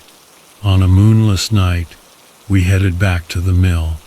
The place was as eerie as ever, but we were ready this time. We moved slowly, carefully, our flashlights cutting through the darkness. We found the creature in the same spot where I had seen it before. It was waiting for us, its yellow eyes glowing in the night. Ethan fired first, his shotgun echoing through the mill. The creature roared in pain, but it didn't go down. Tara and I joined in, our bullets tearing into its flesh. The creature lunged at us, its claws slashing through the air. Ethan was the first to fall, his scream cut short as the creature ripped into him. Tara and I kept firing, our fear turning into desperation. The creature howled in agony, but it kept coming. Finally, I managed to get a clear shot. I aimed for its head and pulled the trigger. The creature's eyes widened in shock, and it collapsed to the ground, dead. We stood there, panting and covered in blood. The creature lay at our feet, its body slowly dissolving into a black, tar-like substance. We had done it. We had killed it. The police arrived soon after, drawn by the sound of gunfire. They didn't believe our story at first, but the evidence was undeniable. The blood, the remains of the creature, and Ethan's body all pointed to something more than just a wild animal. In the end, the town of Ironwood slowly returned to normal. The disappearances stopped, and life went on. Tara and I stayed close, bonded by our shared experience. We never forgot what happened, but we found a way to move forward. As for me, I left Ironwood a few years later, seeking a fresh start. I still have nightmares sometimes, but they're less frequent now. I know that what we did was necessary, and I take some comfort in that. I never became famous or rich, but I don't care about that. I'm just glad to be alive, to have survived something that should have been impossible. And every once in a while, when the night is dark and the wind is still, I think about Alex and Ethan and the creature that changed our lives forever.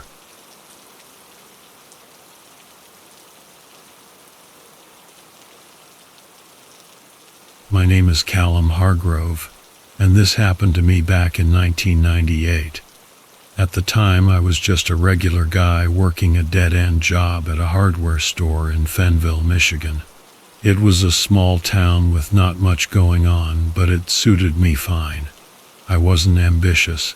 I just wanted to get by and maybe have a few beers with my buddies on the weekends. Life was simple, uneventful, and predictable. One Friday night, my friends and I were hanging out at Joe's Tavern, the local watering hole. We were just a bunch of guys from high school who never really left town. There was Ernie, the loudmouth who always had a story to tell. Paulie, the quiet one who was good with his hands and fixed everything in town. And then there was me, the guy who mostly listened and laughed at their jokes. This particular night, Ernie had a wild idea. He wanted to check out an old abandoned factory just outside of town. Rumor had it the place was haunted or something. I wasn't much for ghost stories, but I figured what the hell. It beat sitting around doing nothing. So we finished our beers and piled into Ernie's beat-up truck, heading out towards the factory. The factory was an old brick building, covered in graffiti and overgrown with weeds. It looked like it hadn't been touched in years. We hopped out of the truck, and Ernie led the way, flashlight in hand, like he knew what he was doing. "Guys, you gotta see this place. It's creepy as hell," Ernie said, his voice echoing off the walls. Paulie and I followed, trying not to trip over the rubble and debris. The air inside was thick with the smell of rust and decay, and a musty odor clung to the crumbling walls. We wandered through the empty halls, joking around and trying to spook each other, but then things started getting weird. We heard footsteps that weren't ours, echoing through the factory. At first we thought it was just the building settling, but then the footsteps got louder, closer. We stopped dead in our tracks, listening. "Did you hear that?" I whispered, my heart quickening. "Yeah," Paulie replied, his eyes wide. Ernie, being Ernie, decided to shout into the darkness. "Hey, who's there?" Silence. Then a low, guttural sound, like an animal growling. My stomach tightened. This wasn't funny anymore. "Let's get out of here," I said, trying to keep my voice steady. But Ernie, always the brave one, wanted to investigate. He moved towards the sound, and we followed reluctantly. We turned a corner, and there it was. A massive, hulking figure covered in thick, dark fur, with eyes that glowed yellow in the darkness. It stood on two legs, but it looked more like a wolf than a man. I froze, my heart pounding in my chest. This wasn't some prank or urban legend. This thing was real, and it was staring right at us. Ernie, ever the idiot, decided to confront it. "Hey, what the hell are you?" The creature lunged at him, knocking him to the ground. Ernie screamed, and that's when I snapped out of my shock. I grabbed a rusty pipe from the floor and swung it at the beast. It barely flinched. Polly was already running, yelling at us to get the hell out. I managed to hit the creature again, harder this time, right on the head. It snarled and turned its attention to me. I knew I was next if I didn't move. I took off running, not looking back. I heard Ernie's screams and the sound of tearing flesh, but I couldn't stop. I just kept running until I was out of the factory and back at the truck. Paulie was already there, fumbling with the keys, his hands shaking. "Where's Ernie?" he asked, his voice trembling. He's gone," I said, barely able to speak. "We need to go, now." We sped back to town, not saying a word. The next morning I called the cops, told them about Ernie and the factory. They searched the place but found nothing. No sign of Ernie, no sign of the creature. It was like it never happened. But I knew what I saw. I knew Ernie was dead. For weeks, I couldn't sleep. Every time I closed my eyes, I saw that thing, heard Ernie's screams. I tried to go back to my normal life, but it wasn't the same. Polly and I stopped talking about that night, but the silence between us said everything. We both knew we saw something that night, something we couldn't explain. Then, about a month later, people started disappearing from town. First, it was a drifter no one really knew. Then, a local kid who went out for a walk and never came back.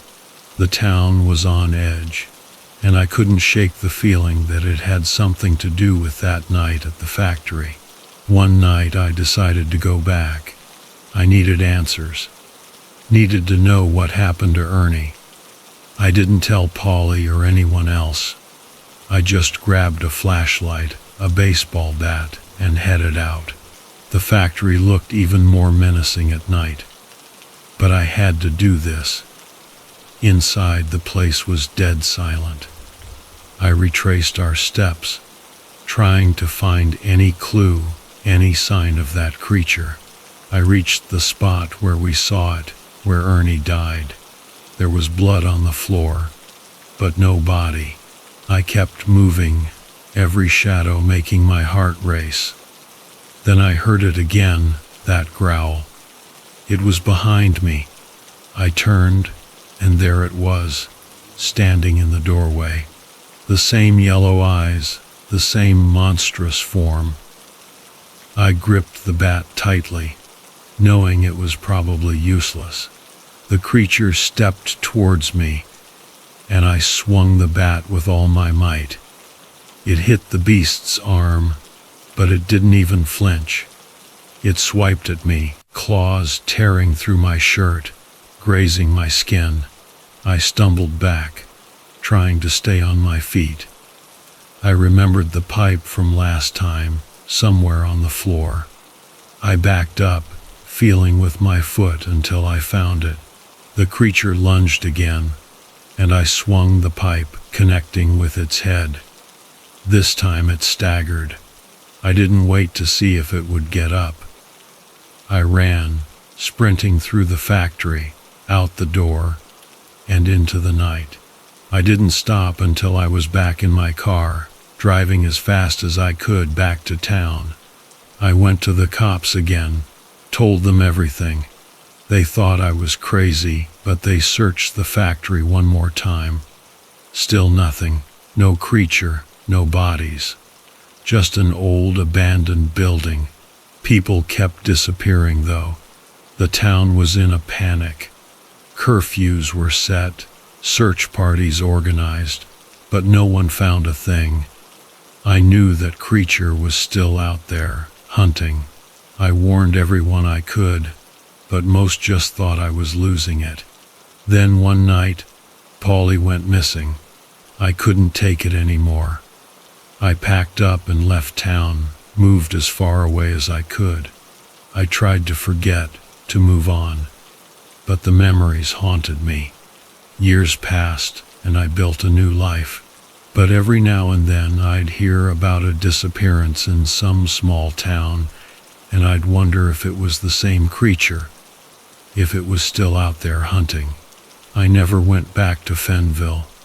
I never told anyone about that night, not really. But I still think about Ernie, about Polly, about the others, and I wonder if there's something more to that old factory, something that no one ever figured out. I live with the fear, the uncertainty. I don't know what that creature was, where it came from, or if it's still out there. But I know one thing for sure. I'll never forget that night, and I'll never stop looking over my shoulder just in case. So that's my story. Believe it or don't, it's what happened. And if you ever find yourself in an old abandoned place, and you hear something that doesn't quite belong, remember my story. Be careful, because sometimes the things we think are just stories, just myths, are all too real, and they might be waiting for their next victim.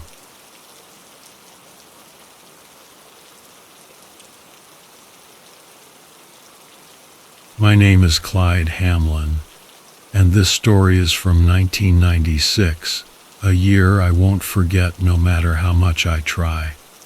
I worked as a freelance photographer, chasing those rare moments of nature's brilliance. It wasn't glamorous, but it paid the bills and let me roam the open roads of America. I grew up in a small town in Kentucky, so the idea of traveling far and wide was appealing. I'd joke with my friends back home, saying that one day I'd snap a picture so perfect, National Geographic would come knocking. That summer, I found myself in a tiny, nearly forgotten town called Hartsbrook, somewhere in the backwoods of West Virginia. My buddy, Trevor Calloway, had tipped me off about an old abandoned mining site nearby, saying it had a certain eerie beauty that was perfect for my portfolio. Trevor, a geologist, often joined me on these adventures, always eager to explore. And truth be told, he had a knack for finding interesting spots. We rolled into Hartsbrook on a muggy afternoon. The town seemed to be a relic from another time. Old creaky houses, a single dusty main street, and a few scattered locals who eyed us with curiosity. We checked into the only motel, a dingy place with flickering neon lights, run by an elderly woman named Mabel. Mabel's laugh was a smoker's cough away from frightening, and she had a habit of calling everyone dearie. "Anything exciting ever happen around here?" I asked, trying to make small talk. Mabel chuckled, revealing a set of teeth that had seen better days. "Exciting? Not unless you count the occasional runaway cow. But you boys be careful up near the mines. Folks around here say it's haunted." I smiled, thinking she was just playing into the local legend. Haunted, huh? Well, we'll keep an eye out for ghosts. Trevor and I grabbed our gear and headed out early the next morning. The path to the mine was overgrown, clearly not used often. As we trekked deeper into the woods, the air got cooler, and the sunlight struggled to penetrate the dense canopy above. We chatted about everything and nothing, our laughter mixing with the sounds of the forest. "You know, Clyde," Trevor said, wiping sweat from his brow, "I've been reading about these black-eyed kids. It's some creepy folklore, but fascinating stuff." "Yeah? What's the deal with them?" I asked, half interested. "They're supposed to be these kids with pitch-black eyes who show up out of nowhere, usually at night. They ask for weird things, like to use your phone or for a ride, and if you let them in, bad things happen." I laughed. "Sounds like a load of crap. But hey, if we see any kids out here, I'll let you handle them." We reached the mine by midday. It was exactly as Trevor had described, hauntingly beautiful. The entrance was a yawning maw of darkness, framed by rusted steel beams and overgrown with ivy. I could see why he thought it was worth photographing. As I set up my camera, Trevor wandered off, his curiosity leading him further into the site. I was engrossed in my work, capturing the interplay of light and shadow, when I heard Trevor shout. It wasn't a cry for help, more of an excited call. I sighed, thinking he had probably found some old relic or a peculiar rock formation. "Hey, Clyde, you gotta see this." Trevor's voice echoed from deeper within the mine. I packed up my gear and followed the sound of his voice, my flashlight cutting through the thick darkness. The mine was a labyrinth of tunnels, and it took a bit of navigating to reach him. When I finally did, Trevor was standing in a large chamber, staring at something on the ground. "Look at this," he said, pointing to a series of markings on the floor. They were intricate and seemed to form some kind of pattern, almost like a ritual circle. "What do you think it is?" I asked, feeling a bit uneasy. Trevor shrugged. "No idea, but it's definitely man-made. Maybe some old miner tradition or something." We spent the next hour exploring the chamber, finding more strange markings and a few scattered tools that looked ancient. I took pictures. My curiosity piqued. It was getting late, and the light outside was fading, so we decided to head back. As we made our way out, we heard a faint noise behind us, like the shuffle of feet on gravel. We turned, our flashlights illuminating nothing but the empty tunnel. "Probably just an animal," I said, more to convince myself than Trevor. When we stepped out into the open air, night had fallen. The forest was alive with the sounds of crickets and distant owl hoots. We made our way back to the motel, both of us feeling a strange sense of unease. That night I couldn't sleep. I kept replaying the events of the day in my mind, trying to make sense of the markings we had found. Around 2:00 a.m., I decided to go for a walk to clear my head. I grabbed my camera, thinking maybe I could capture some night shots of the town. The streets were deserted, bathed in the eerie glow of streetlights. As I wandered, I noticed a small park at the edge of town. I walked over, drawn by the sight of an old swing set swaying gently in the breeze. I was about to take a picture when I saw them two kids standing side by side, just at the edge of the park.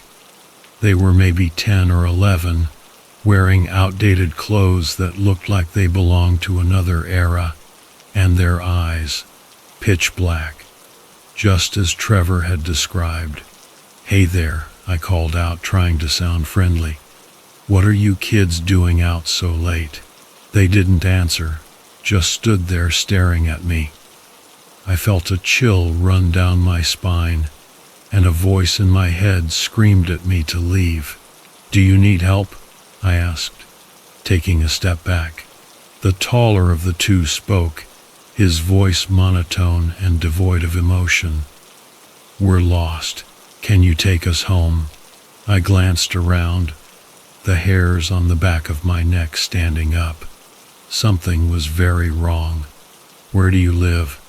The boy pointed down the road but didn't specify an address. "Just take us home." I shook my head. "I think you should go back to your parents. It's too late to be out here." They stepped closer, and I saw their eyes more clearly. There was no white, no iris, just endless black. My stomach turned, and I knew I had to get out of there. "Sorry, kids. I can't help you," I said, turning and walking briskly back towards the motel.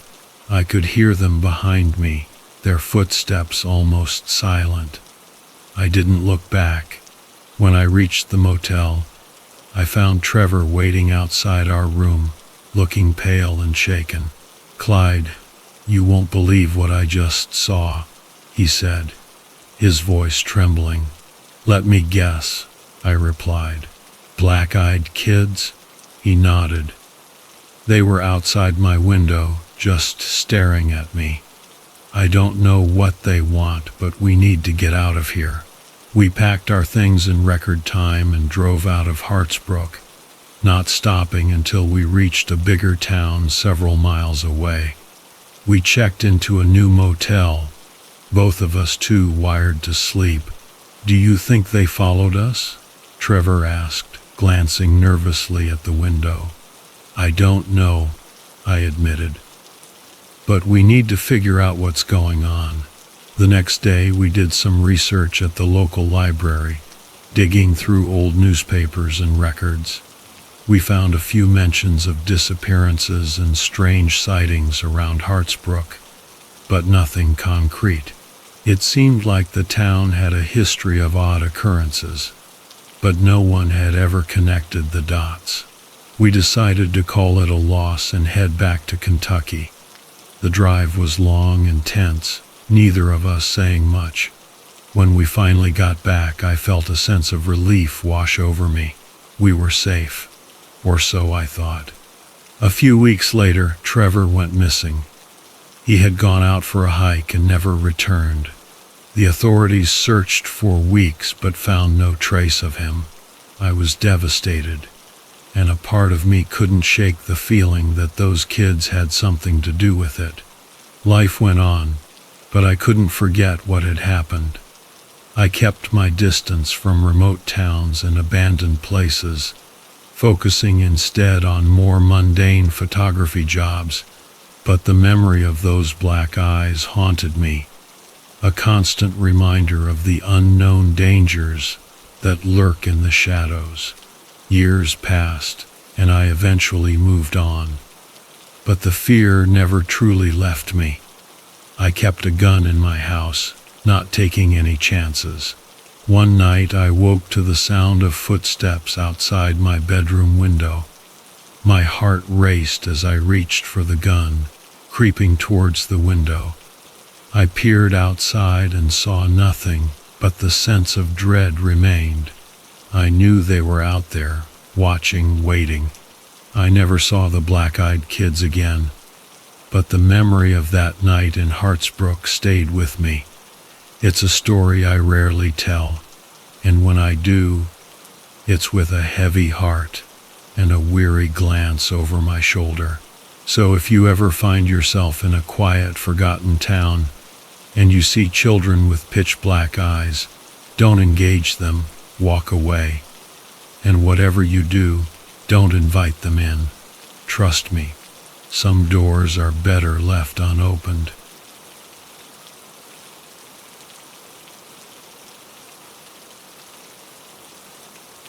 I don't know how I ended up at a job like this. But when your student loans are about to break your back, the bills pile up, and the government offers you a paycheck twice the national average, you don't ask too many questions. My name's Brian Kessler, and I was employed at a place so secretive it doesn't even have a name. We called it the farm. Though there wasn't a blade of grass in sight, just endless hallways, flickering fluorescents, and doors with security protocols that would make Fort Knox look like a lemonade stand. I was part of a team working on Project Lazarus, a program that dabbled in genetics with the kind of recklessness that would make Dr. Frankenstein blush. The idea was simple, at least on paper. Create soldiers who could withstand anything. Disease, injury, exhaustion, you name it. The application was obvious, but the execution was where things got complicated. The farm was built underground, a labyrinthine network of corridors that stretched for miles beneath a nondescript desert. Even the staff didn't know where we were exactly. They flew us in on helicopters with blackout windows, blindfolds on until we were deep in the facility. Once inside, the only escape was a swipe card and a set of elevators guarded by men who looked like they chewed rocks for breakfast. My job wasn't glamorous. I was a geneticist, sure, but mostly I was the guy who made sure the subjects didn't die from a bad injection or overdose of whatever cocktail we were testing that week. It was routine, almost boring, until one day it wasn't. It started with the alarms, loud, shrill, and persistent. We'd had drills before, but this was different. The lights in the lab flickered, and the sterile hum of machinery dropped to a disconcerting silence. The emergency lights bathed everything in a sickly red glow, and that's when I knew something had gone very, very wrong. Code black. All personnel to emergency stations. The PA system crackled. Code black wasn't in the manual. Hell, I didn't even know we had a code black. People started scrambling, grabbing what they could and heading toward the exits. But the lab doors sealed shut before most could make it out. A lockdown. Great. I was trapped in a room with 5 other scientists and a subject we'd codenamed Erebus.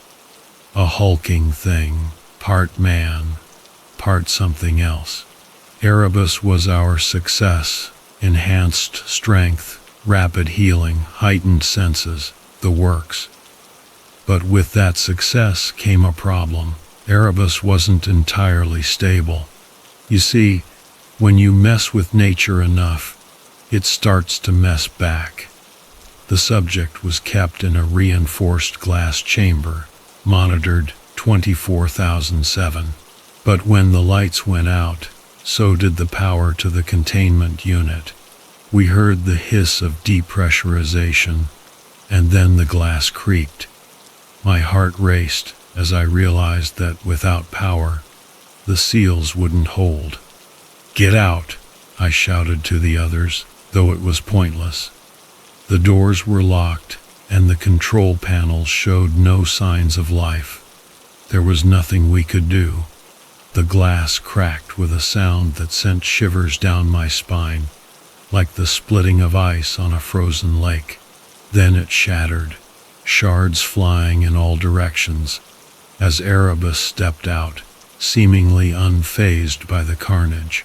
I've seen a lot of things in my career, but Erebus was something else.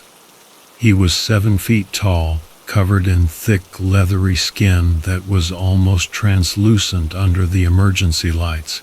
His muscles were like cables, tightly coiled and ready to snap. But the most terrifying part was his face, or rather the lack of one. It was smooth, featureless, except for a mouth that split open into a maw full of teeth, jagged like a shark's.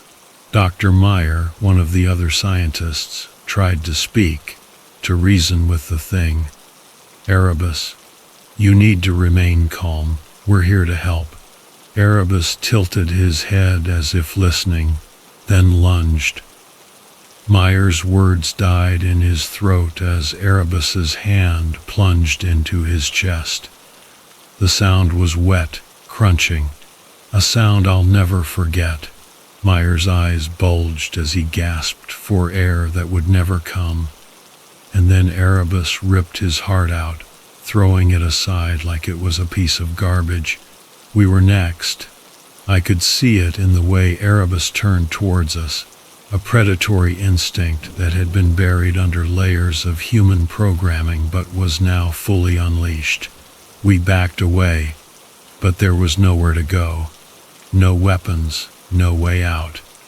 Just cold, hard steel behind us and a monster in front.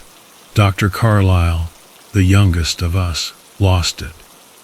He tried to run for the door, hoping to override the lockdown with his clearance. He never made it.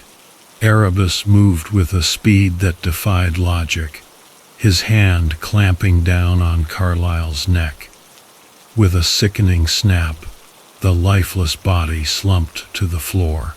"We're dead," whispered Dr. Henderson, her voice trembling. "No," I muttered, more to myself than to anyone else. I wasn't about to die in this godforsaken place, not without a fight. I grabbed a scalpel from the tray beside me. Not much of a weapon, but better than nothing. Erebus was distracted, playing with Carlyle's corpse like a cat with a mouse. I edged closer to the control panel, praying there was still a chance to reboot the system, to lock Erebus back in his cage. Erebus flung Carlyle's body aside, his attention snapping back to me. I stabbed the scalpel into the control panel, hoping to short-circuit the system and maybe, just maybe, get the doors to open. Sparks flew, and for a split second, the lights flickered back on. The door's locking mechanism disengaged with a heavy thunk, and I wasted no time. I bolted for the exit, dragging Henderson with me. Behind us, Erebus roared in frustration, smashing equipment as he tried to follow. The hallway was a mess of flashing lights and blaring alarms. The facility was on full lockdown, and from the sounds echoing through the corridors, Erebus wasn't the only one who had escaped. The farm had been breeding monsters, and now those monsters were free. "Head for the elevators," I shouted over the chaos, hoping against hope that they still worked. Henderson and I ran, ducking under pipes that had burst from the ceiling, dodging other panicked staff.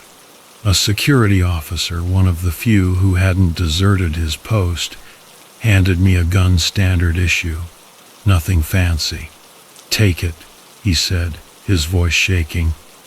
"You'll need it more than me." I took the gun and didn't ask questions. Henderson was already at the elevator, frantically hitting the button. Nothing. I cursed under my breath and shot at the control panel. The doors slid open, revealing an empty shaft. "Stairs," I said. "We take the stairs." The stairwell was dimly lit, and the sound of our footsteps echoed unnervingly. We descended quickly, the thought of what might be chasing us spurring us on. Henderson was panting, her breath ragged, but she kept pace. 2 floors down, we heard it, heavy footfalls, metal clanging against metal. Erebus was following, and he wasn't alone. Something else was moving in the shadows, faster, more agile. We kept going, the steps blurring together as panic set in. Finally, we reached the bottom, bursting through the door into the main lobby. It was eerily quiet, the chaos above seemingly miles away. I could see the exit just ahead, the faint glimmer of sunlight through the glass doors. But standing between us and freedom was another creature, smaller than Erebus, but just as terrifying. It looked like a cross between a wolf and a human, with elongated limbs and a snout full of needle-sharp teeth. Its eyes locked onto us, and it snarled, a sound that made my blood run cold. I didn't hesitate. I raised the gun and fired. The first shot went wide, but the second hit its mark, piercing the creature's shoulder. It howled, lunging at us. But I fired again, emptying the clip until it crumpled to the ground, twitching as its lifeblood pooled around it. We sprinted for the door, slamming into it with all our weight. It didn't budge. "No, no, no!" Henderson screamed, pounding on the glass. I looked around frantically and saw the security panel to the side. I jammed the gun into it, using the last of my strength to smash it to pieces. The door clicked, and we pushed it open, stumbling into the bright, blinding sunlight. We didn't stop running until we were a good mile away from the facility, collapsing in the dirt, gasping for air. "They're going to come for us," Henderson said, staring back at the facility. "Let them," I replied, looking at the bloodied, torn body of the creature we'd left behind. "We've got nothing to hide." For the first time since the nightmare began, the silence wasn't oppressive. It was liberating. We had survived. The farm might have its secrets, but we were living proof that some things are too monstrous to be contained.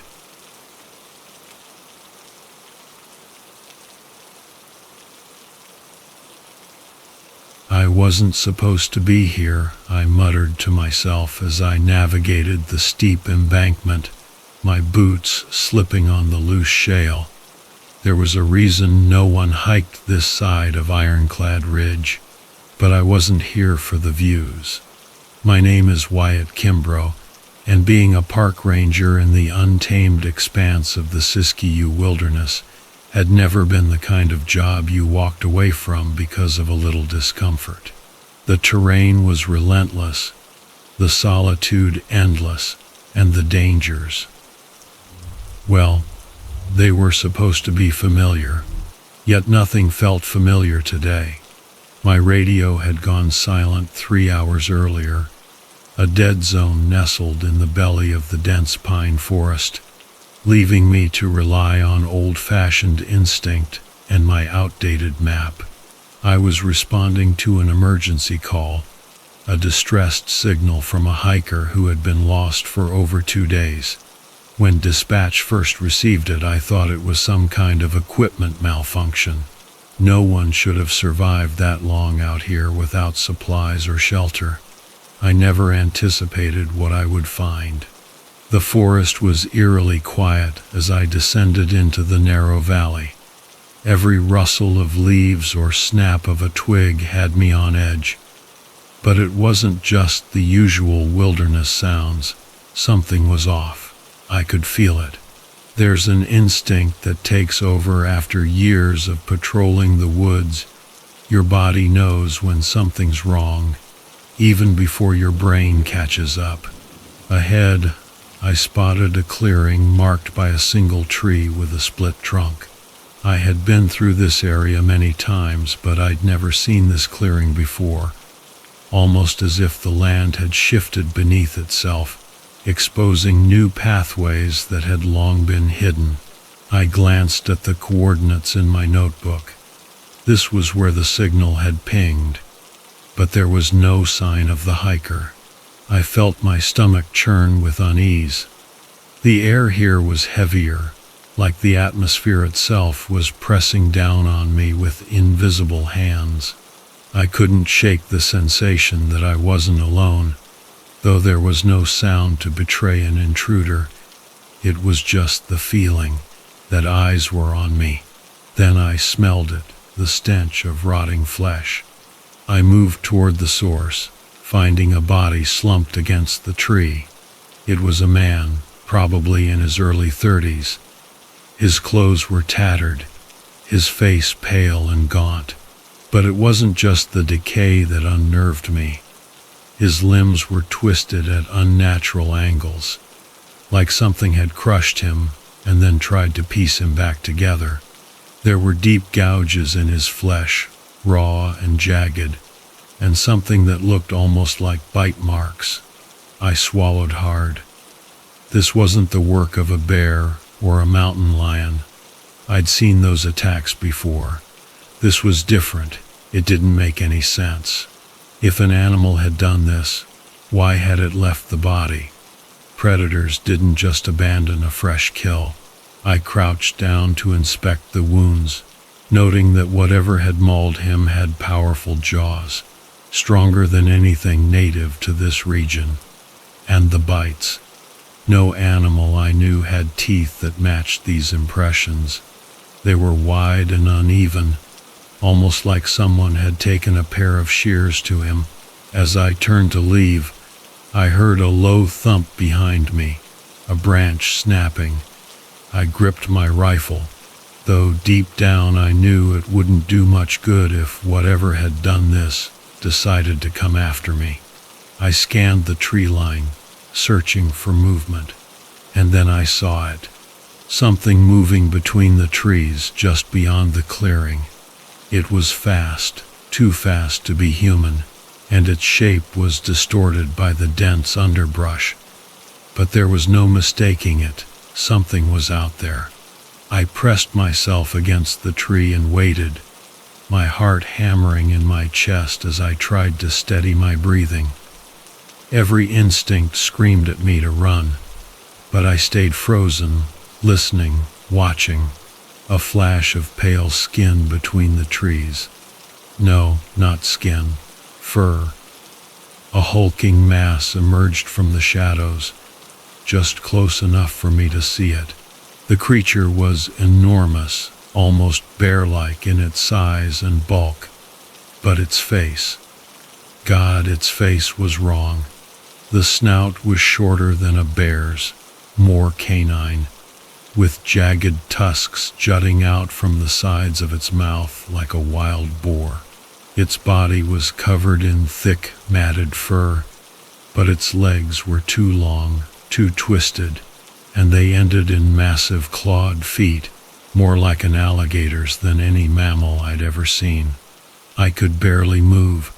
The creature lumbered toward the corpse, sniffing the air with loud, snorting breaths. It paused over the body, and for a moment, I thought it might tear into the remains. Instead, it did something far worse. With a deep, rumbling snort, it lifted its head and bellowed into the sky. The sound was like nothing I'd ever heard before, low and wet and thick with malice. I fought the urge to cover my ears as the sound racked through my bones. I watched in disbelief as the creature took hold of the dead man's body, lifting it effortlessly with its massive jaws. It slung the corpse over its shoulder like a rag doll and disappeared back into the forest. I stayed crouched against that tree for what felt like an eternity, listening to the receding sounds of its footsteps. My mind was racing. This thing. It wasn't just some unknown predator. It was smart. It knew what it was doing. I waited for hours, praying it wouldn't come back, until the sky darkened into evening. Finally, when I was sure it was safe, I radioed in. Dispatch barely heard me through the static. I told them about the body, the location, but not about the creature. Who would believe me? I stayed put until first light, when a search team finally reached my position. We combed the area together, but there was nothing left. Not a body, not a scrap of clothing, not even a trace of blood. It was like the man had never existed. But I knew what I saw. The body had been real. and that creature, whatever it was real too. The search team found nothing, and they looked at me with thinly veiled suspicion, like I'd imagined the whole thing. But there were tracks in the dirt, heavy and deep, with claw marks that didn't match any species they'd ever cataloged. They didn't say anything outright, but I could see the doubt in their eyes. Another ranger whispered something about me being off my meds. I didn't respond. There wasn't much left to say. Eventually, they left. But I couldn't leave. Not yet. I stayed by the split tree, staring into the forest for hours, waiting for some sign of movement. As I sat there, I realized something. That thing, whatever it was still out there. I might be the only one who had seen it, but I knew I wasn't crazy. The creature had left tracks, and those would be enough to get someone to listen. For now, that was all I had, but it was enough.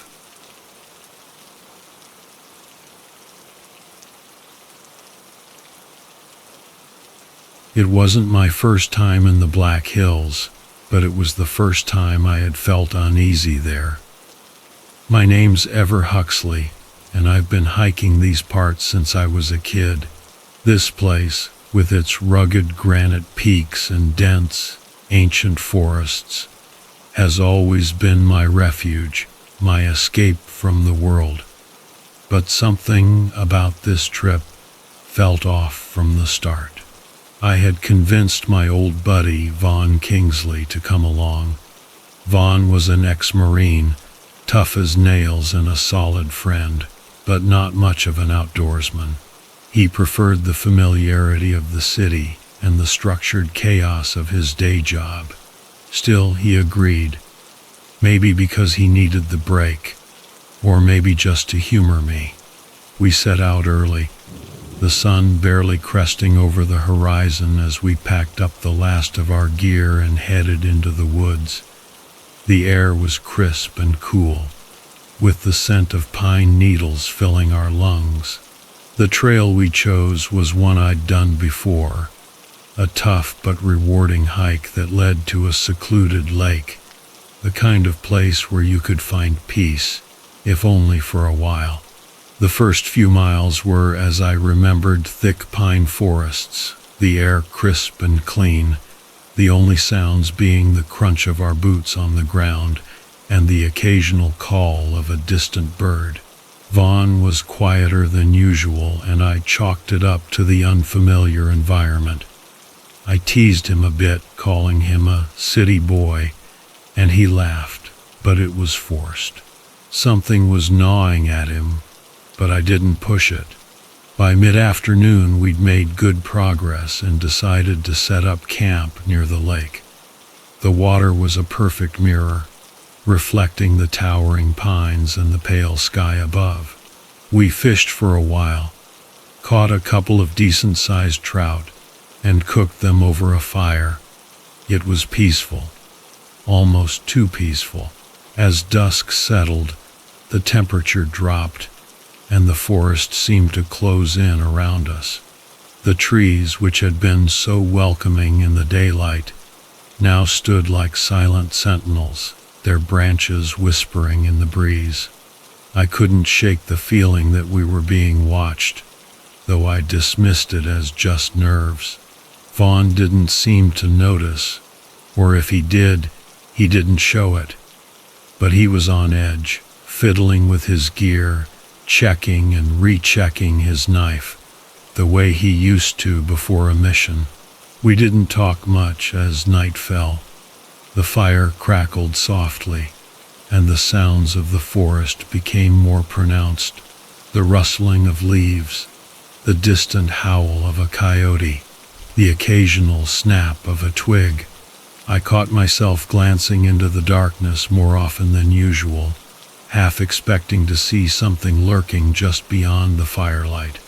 Around midnight, I woke up to the sound of Vaughn cursing under his breath. He was sitting up, his back rigid, staring into the trees. I sat up too, blinking the sleep from my eyes. "What's up?" I asked, my voice low. "Thought I heard something," he muttered, not taking his eyes off the tree line.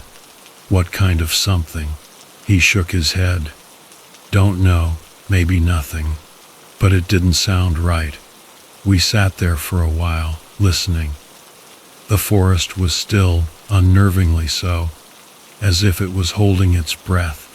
Then, just as I was about to suggest we go back to sleep, we both heard it, a soft, rhythmic thumping, like something large moving through the underbrush. Vaughn was on his feet in an instant, knife in hand. I grabbed the flashlight and flicked it on, sweeping the beam across the trees. At first I didn't see anything, just the tangled undergrowth and the thick trunks of the pines. But then the beam caught something, a glint of movement, low to the ground, something that didn't belong. It was large, quadrupedal, but wrong. The shape was vaguely familiar, like a wolf or a bear, but distorted. Its limbs were too long, its back too arched, its movements too fluid, almost like it was gliding rather than walking. Its fur was matted and uneven, patches of it missing as if it had been burned or torn out. "What the hell is that?" Vaughn whispered, his voice tight with tension. "I don't know," I replied, my heart pounding. "But it's not right. We need to move." We started packing up, moving quickly but quietly, trying not to draw attention. But the thing, whatever it was, had noticed us. The thumping grew louder, closer, the sound of heavy, padded feet hitting the ground with unnatural force. Vaughn swore under his breath, and I could see the fear in his eyes, a fear I shared. Then it charged. There was no warning, no build-up, just a sudden explosion of movement as it lunged toward us. I barely had time to react, raising the flashlight just in time to catch a glimpse of it. Massive, powerful, with a jaw full of jagged yellow teeth that snapped at the air between us. Vaughn yelled, slashing at it with his knife. But it was too fast, too strong. It knocked him to the ground with a single swipe of its massive paw, sending him sprawling. I could hear the sickening crunch of bones breaking, the wet gurgle of blood as Vaughn gasped for breath. I grabbed the nearest thing I could, a large rock, and hurled it at the creature. It hit with a dull thud, causing the thing to snarl and whip around to face me. In the dim light of the dying fire, I could see its eyes, hollow and lifeless, filled with an unnatural hunger. I stumbled backward, tripping over a root and falling hard onto my back. The creature advanced, slow and deliberate, savoring the moment. I scrambled for my knife, but it was too late. The thing was on me, its hot breath on my face, its teeth inches from my throat. Then, out of nowhere, a shot rang out. The creature jerked, a spurt of dark, viscous blood spraying from its side. It let out a high-pitched whine and staggered back, confused. Another shot, this one hitting it square in the chest, and the creature collapsed, twitching and convulsing on the ground before finally going still. I looked up, dazed, to see Vaughn, barely able to stand, his face pale and bloodied, holding a smoking pistol. He stumbled toward the creature, his eyes wide with shock and disbelief.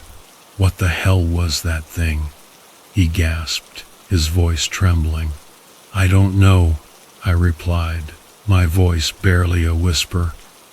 "But it's dead now." We stood there in stunned silence for what felt like hours, staring at the twisted, broken body of the creature. It was like nothing I had ever seen before. a grotesque amalgamation of different animals, yet completely alien. We didn't waste any time after that. We packed up what little we could carry and made our way back down the trail, leaving the creature's body where it fell. The hike back was grueling, both of us injured and exhausted. But we didn't stop. We couldn't stop. When we finally reached civilization, we told the authorities what had happened. They sent a team up to the site, and sure enough, they found the body just as we had left it. Whatever that thing was, it was real, and it was dead. They asked us a lot of questions, but we didn't have many answers. What we had seen, what we had fought, it defied explanation. They took the body away, said they were going to study it, figure out what it was. I never heard anything more about it. Vaughn and I went our separate ways after that. We didn't talk about what happened, not to each other, not to anyone else. There was nothing to say. We had survived. That was all that mattered. But the memory of that night, the chilling encounter with the creature, the fear, the adrenaline, the uncertainty, it all stayed with me. The Black Hills, once my refuge, now held a darkness I couldn't ignore, and I knew, deep down, that the wilderness, for all its beauty and peace, also held secrets that were best left undisturbed.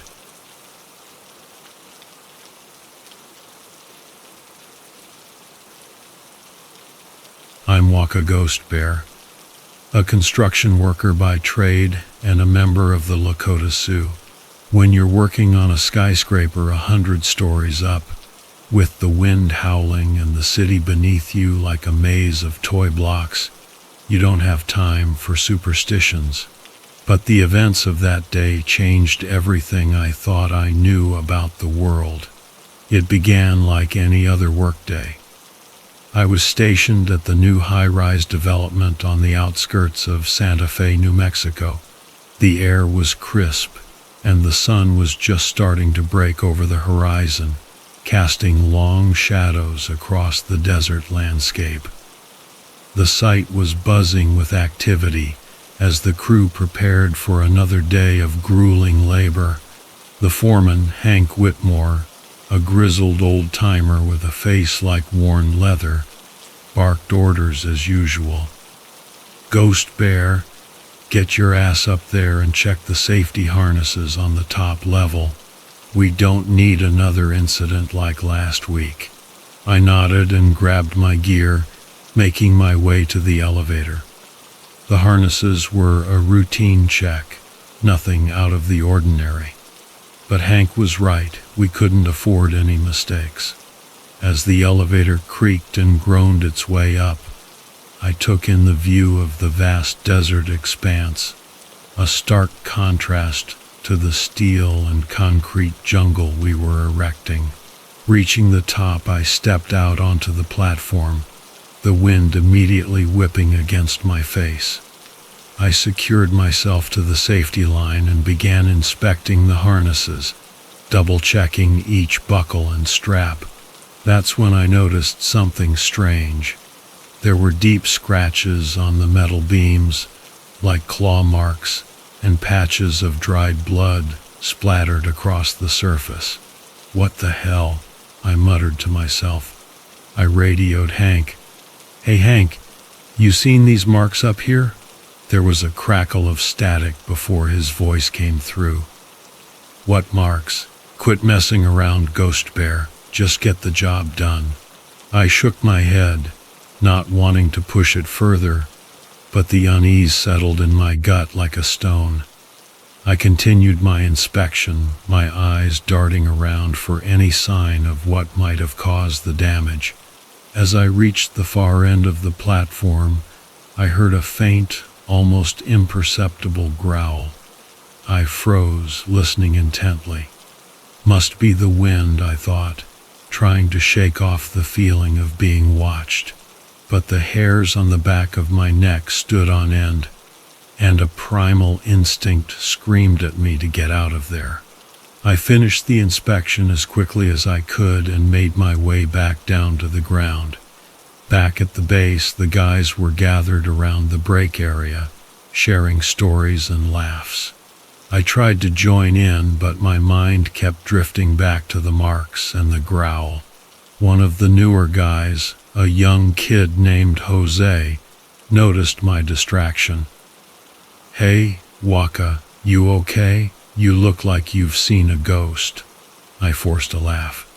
"Yeah, just something weird up there." "Probably nothing," Jose nodded, but his eyes were wide with curiosity. "You know, my abuela used to tell stories about creatures in the desert, things that only come out when they're hungry." "Cut it out, Jose." Hank's voice cut through the air as he approached. "Ghost Bear doesn't need any of your grandma's ghost stories. We've got work to do." The rest of the day went by in a blur, but the sense of dread never left me. As the sun dipped below the horizon and the sky turned a deep indigo, we wrapped up for the day. I was one of the last to leave, double-checking the site to make sure everything was secure. I was heading to my truck when I heard it again, the growl. This time it was closer, more menacing. I spun around, my heart pounding in my chest.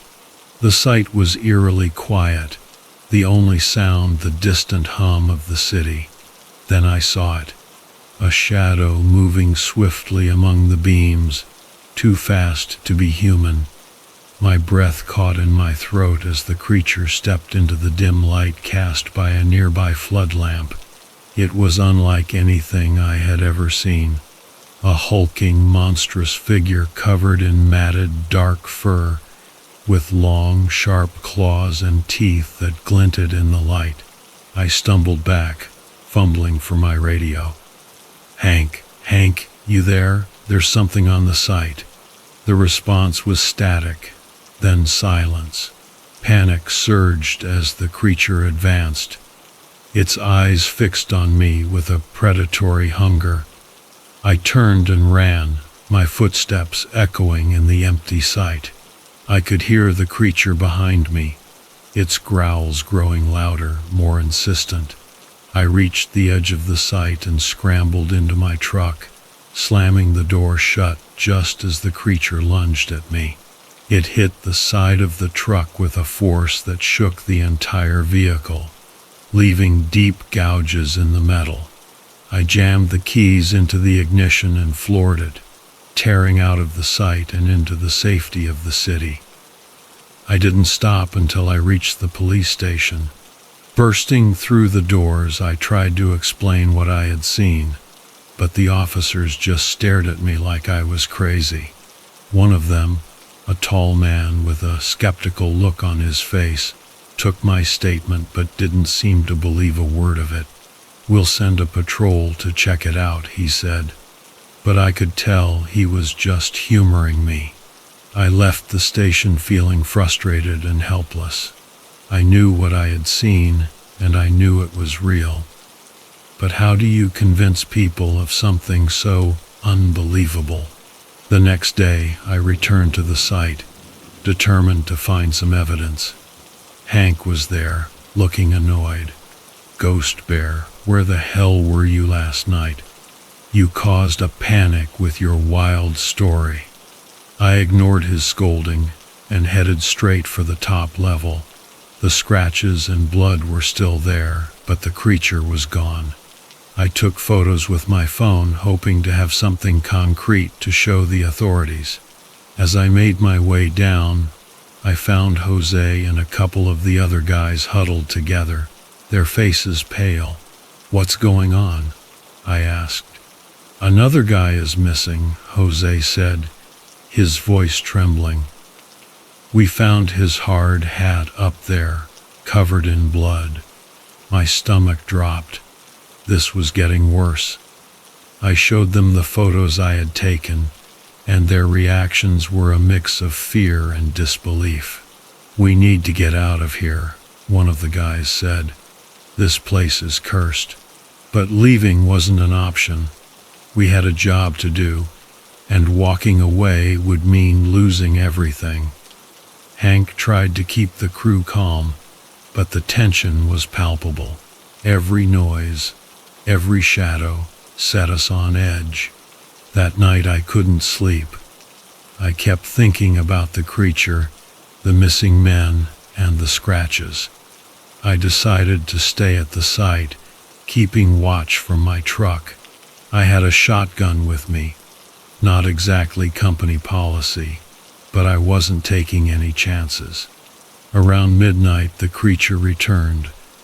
I saw it slinking through the shadows, moving with an eerie grace. My heart pounded as I raised the shotgun, aiming for the massive silhouette. I fired, the blast echoing through the night. The creature let out a blood-curdling roar and charged. I fired again and again, the recoil jolting me with each shot. The creature staggered but didn't fall. It reached the truck, its claws tearing into the metal, and I knew I was out of time. I jumped out of the truck, running towards the half-finished building, hoping to find some cover. The creature followed, its growls growing louder, more desperate. I climbed the scaffolding, my hands slipping on the cold metal. I reached the top level and turned to face the creature, my shotgun ready. As it lunged at me, I fired the last shot. The creature let out a final anguished roar and collapsed, its massive body twitching before going still. I stood there, breathing heavily, my mind racing. The creature was dead, but the danger wasn't over. The police would have to believe me now. There was no way they could deny what had happened. By the time the authorities arrived, the site was in chaos. The workers were gathered around, their faces pale with fear and confusion. The police cordoned off the area, and I gave my statement once again, this time with the evidence to back it up. In the end, the creature's body was taken away for analysis, and the site was shut down indefinitely. The authorities promised an investigation, but I knew it would take time. As for me, I left Santa Fe, needing to put distance between myself and the horrors I had witnessed. I didn't know what that creature was or where it came from, but I knew one thing for sure. I would never forget the events of that day. The creature was dead, but the fear it instilled lived on, a constant reminder of the darkness that lurks just beyond the edges of our world.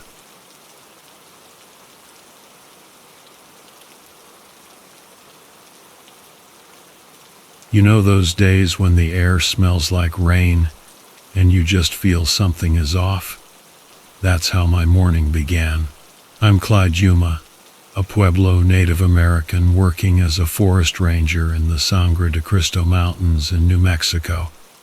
It's a job that keeps me grounded, away from the chaos of city life. I've seen my share of weird things, but nothing could prepare me for what I encountered that day. I started early, with a cup of black coffee and the morning mist rising from the trees. My first task was to check on a reported missing hiker, Lena Atoba, who'd been out for a couple of days without any contact. I grabbed my gear and headed out, radioing in my location to headquarters. Lena's last known location was near an old abandoned logging camp. The area was known for its eerie quietness, a stark contrast to the usual lively sounds of the forest. I arrived at the camp by midday, the sun barely peeking through the thick canopy. Her campsite was still there, tent, backpack, even her shoes. But no sign of Lena. It was as if she had vanished into thin air. I checked around, calling her name, hoping she might have just wandered off. Nothing, not even a trace of a struggle. The only odd thing was a strange set of tracks leading away from the camp. Not human, not any animal I recognized. They were deep, claw-like, and they made my hair stand on end. I followed the tracks, radio in hand, keeping a close watch on my surroundings. The deeper I went, the darker the forest seemed to grow, and the air became heavy, almost suffocating. That's when I heard it, a faint, high-pitched sound, like a distant wail mixed with a gurgle. I quickened my pace, hoping to find Lena, but what I found instead was far more horrifying. In a small clearing, I stumbled upon a scene straight out of a nightmare. The ground was torn up, trees splintered, and there in the middle lay Lena, or what was left of her. Her body was mutilated beyond recognition, limbs twisted and broken in unnatural ways. I gagged, my stomach turning at the sight. Whatever did this wasn't just any animal. My mind raced as I scanned the area, trying to piece together what had happened. That's when I saw it, something moving in the shadows, something big and fast. I barely had time to react before it darted past me, a blur of dark fur and muscle, leaving behind a rancid stench. I radioed for backup, my voice shaking, trying to describe what I'd seen. They told me to stay put and wait for help, but I couldn't just stand there. I needed to find out what this thing was and if it had taken Lena. I ventured deeper, my flashlight cutting through the thick darkness. The tracks led me to a cave hidden behind a waterfall. It was the kind of place you'd never find unless you were looking for it. The wailing was louder now, echoing off the walls of the cave. I entered cautiously, my heart pounding. The air inside was cold and damp, the smell of decay overwhelming. I followed the sound, each step echoing loudly in the confined space. As I turned a corner, my flashlight beam landed on a grotesque figure.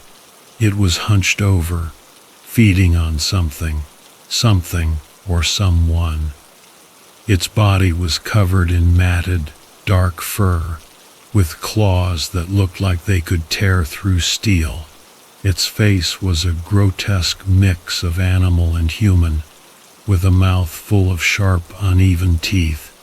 I froze, my mind screaming at me to run, but my legs felt like lead. The creature turned to face me, its eyes, or where its eyes should have been, gleaming with a malevolent intelligence. It let out a guttural snarl, a sound that chilled me to my core. I knew then that this thing was no ordinary predator. It was something ancient, something that didn't belong in our world. I backed away slowly, trying not to provoke it. But the creature lunged faster than I could react. It swiped at me with its claws, and I felt a searing pain as they tore through my flesh. I stumbled and fell, my flashlight rolling away, plunging the cave into darkness. Desperate, I reached for my knife, slashing wildly as the creature bore down on me. I felt its hot breath on my face, smelled its rancid odor, and then, miraculously, I struck something vital. The creature let out a blood-curdling scream and recoiled, giving me a precious moment to scramble to my feet and run. I didn't stop running until I burst out of the cave and into the daylight. I collapsed by the waterfall, my body shaking, blood streaming from my wounds. It wasn't long before the backup arrived, a mix of rangers and local police. They found me there, barely conscious, mumbling about the creature in the cave. They didn't believe me at first, of course. Who would? But when they saw Lena's body and the tracks leading to the cave, their skepticism turned to grim determination. They entered the cave with guns drawn, but the creature was gone. All they found were the remains of its previous victims, bones and fragments of clothing, some decades old. The news hit the media soon after, sparking a flurry of theories and panic. The official report listed Lena's death as a bear attack, but those of us who were there knew better. We'd seen the evidence, felt the fear, and we knew that whatever was out there wasn't a bear.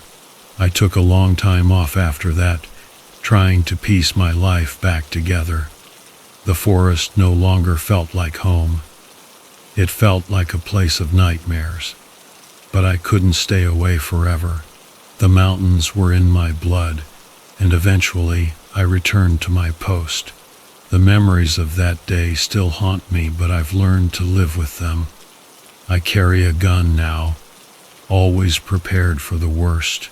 And every now and then I find myself standing by that waterfall, staring into the cave, wondering if it's still in there, waiting.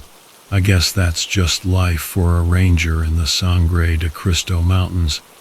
We face the unknown every day, and sometimes the unknown faces back.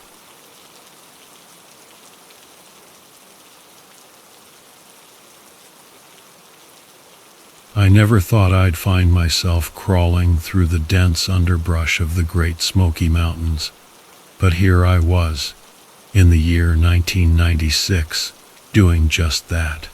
My name is Franklin Pierce, and I've been a park ranger for over a decade. I've pulled people out of ravines, found lost kids, and once even came face to face with a mountain lion. But nothing had prepared me for what I was about to encounter. The forest around Crater Lake was a place I knew well. It was my patch, and I was proud of it. The towering pines, the undergrowth thick with ferns and moss, the silence that settled like a blanket. It was home. But that scream shattered the peace, and with it, the illusion of safety. I was on patrol, checking the trails and making sure everything was in order. The sun was shining, the birds were singing, and a gentle breeze rustled through the leaves. It was a beautiful day, the kind that made you feel grateful to be alive. Then I heard it, a scream, echoing through the trees, cutting through the peaceful atmosphere like a knife. It wasn't the shrill cry of a deer or the high-pitched call of a bird. It was a human scream, raw and terrified, sending chills down my spine. I picked up my radio and called it in. Dispatch, this is Pierce. I just heard a scream about 10 miles west of the trailhead. I'm going to investigate. Copy that, Pierce. Be careful out there, came the reply. The usual radio chatter was absent. They knew, as well as I did, that this wasn't a routine call. I strapped on my backpack, checked my flashlight, and headed towards the sound. The terrain was rough, the ground uneven with roots and rocks jutting out. The trees were so dense that only slivers of light pierced through, creating an eerie twilight even in the middle of the day. My mind raced with possibilities: a lost hiker, an injured camper, maybe even an animal attack. As I pushed through the underbrush, I noticed something strange. There were no other sounds, no birds chirping, no rustling of small animals. The forest was deathly silent, and that silence wrapped around me like a shroud. I quickened my pace, my breath coming in short bursts, my hand instinctively resting on the hilt of the knife at my belt. After what felt like hours but was probably only minutes, I came upon a small clearing. The sight that greeted me was one I would never forget. A young woman lay sprawled on the ground, her clothes torn and bloodied. Her eyes were wide open, staring at nothing, and her mouth was frozen in a silent scream. I knelt beside her, checking for a pulse, but I knew it was futile. She was gone. Her body was still warm, which meant whatever had done this was close, very close.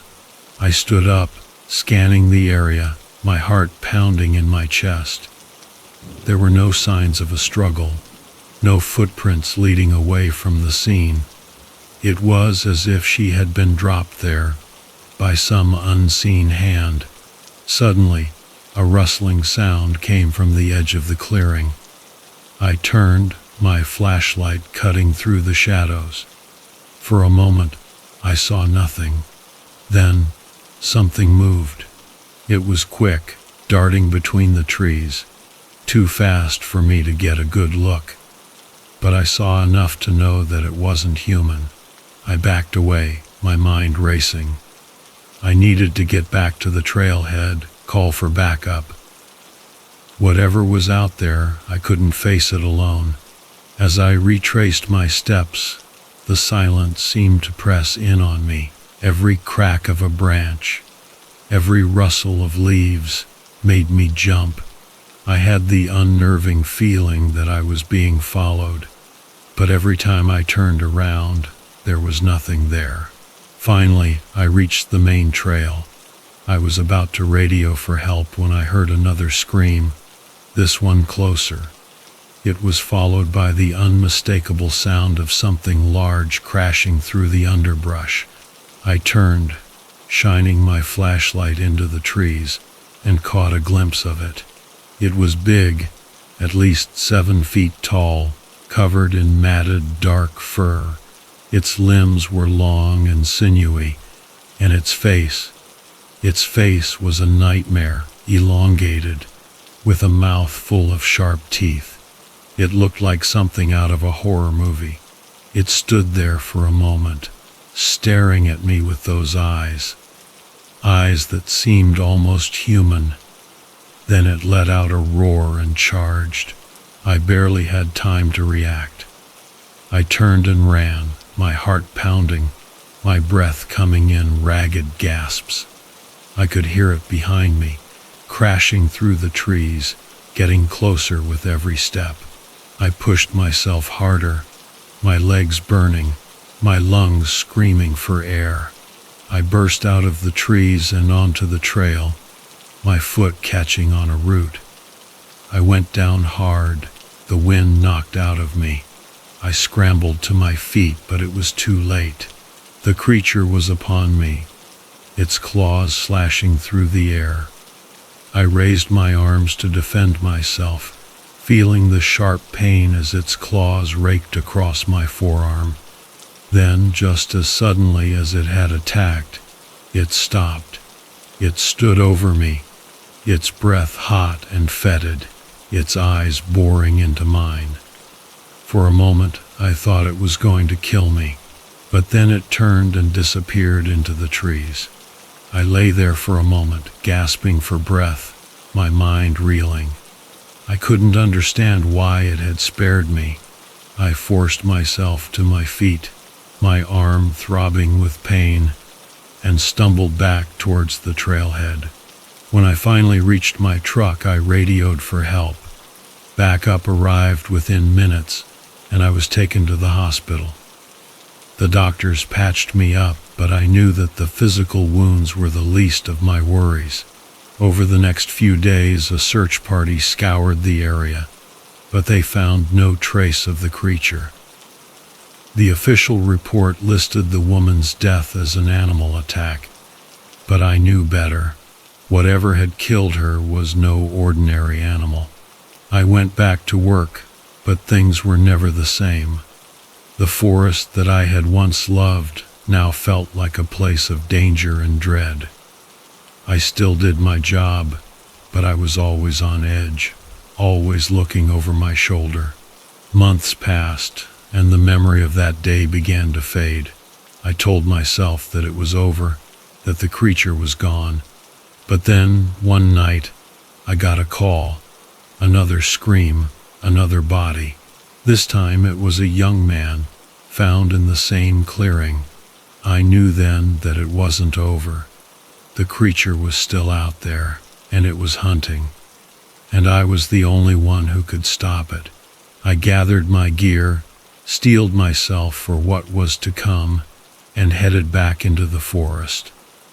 This time, I wouldn't be caught off guard. This time, I would be ready. As I ventured deeper into the woods, the silence wrapped around me once more. But this time, it wasn't a shroud, it was a challenge, and I was ready to meet it head on. I never found the creature again. Maybe it moved on, or maybe it's still out there, lurking in the shadows.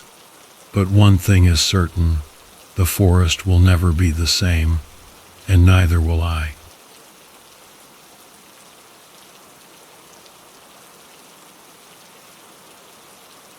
My name is Wardell Concade, and this happened to me in the summer of 2015. I grew up in a small town in Kansas, where the biggest excitement was the annual county fair. I worked as an electrician, a job that paid the bills but didn't exactly set my heart on fire. My wife, Sherry, and I had been married for 15 years. We had 2 kids, Austin and Lizzie, both in their teenage years. And like most teens, they thought their parents were lame. We didn't have much, but we had each other, and that was enough. It all started when my buddy, Clyde Markham, invited us to his family's cabin in the Ozarks. He'd inherited it from his grandfather, and it was his favorite place in the world. Clyde, a burly guy with a laugh that could shake the rafters, was always looking for an excuse to escape the daily grind. Sherry and I thought a week in the woods sounded like a perfect way to reconnect with the kids and enjoy some nature. We packed up the SUV with enough food to feed an army and drove the 6 hours to the cabin.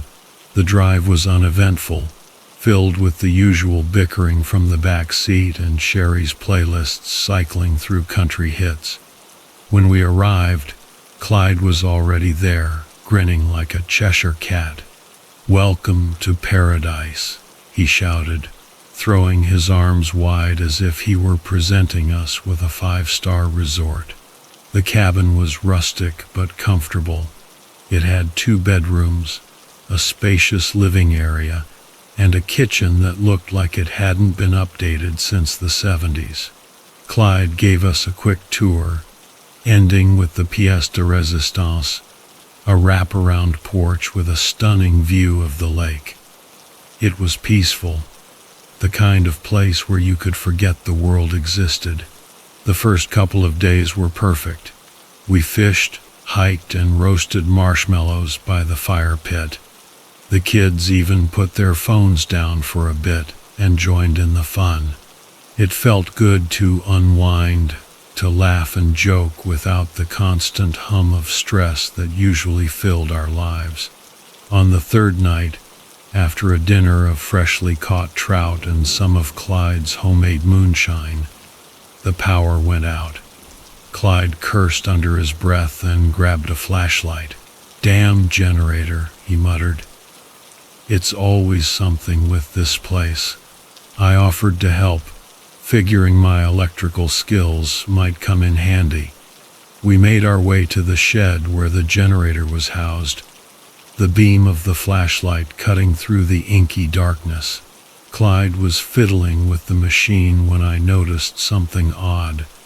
There were deep scratches on the wooden walls of the shed, like something with claws had tried to tear its way inside. "Clyde, you see this?" I asked, pointing out the marks. He frowned, shining the flashlight on the scratches.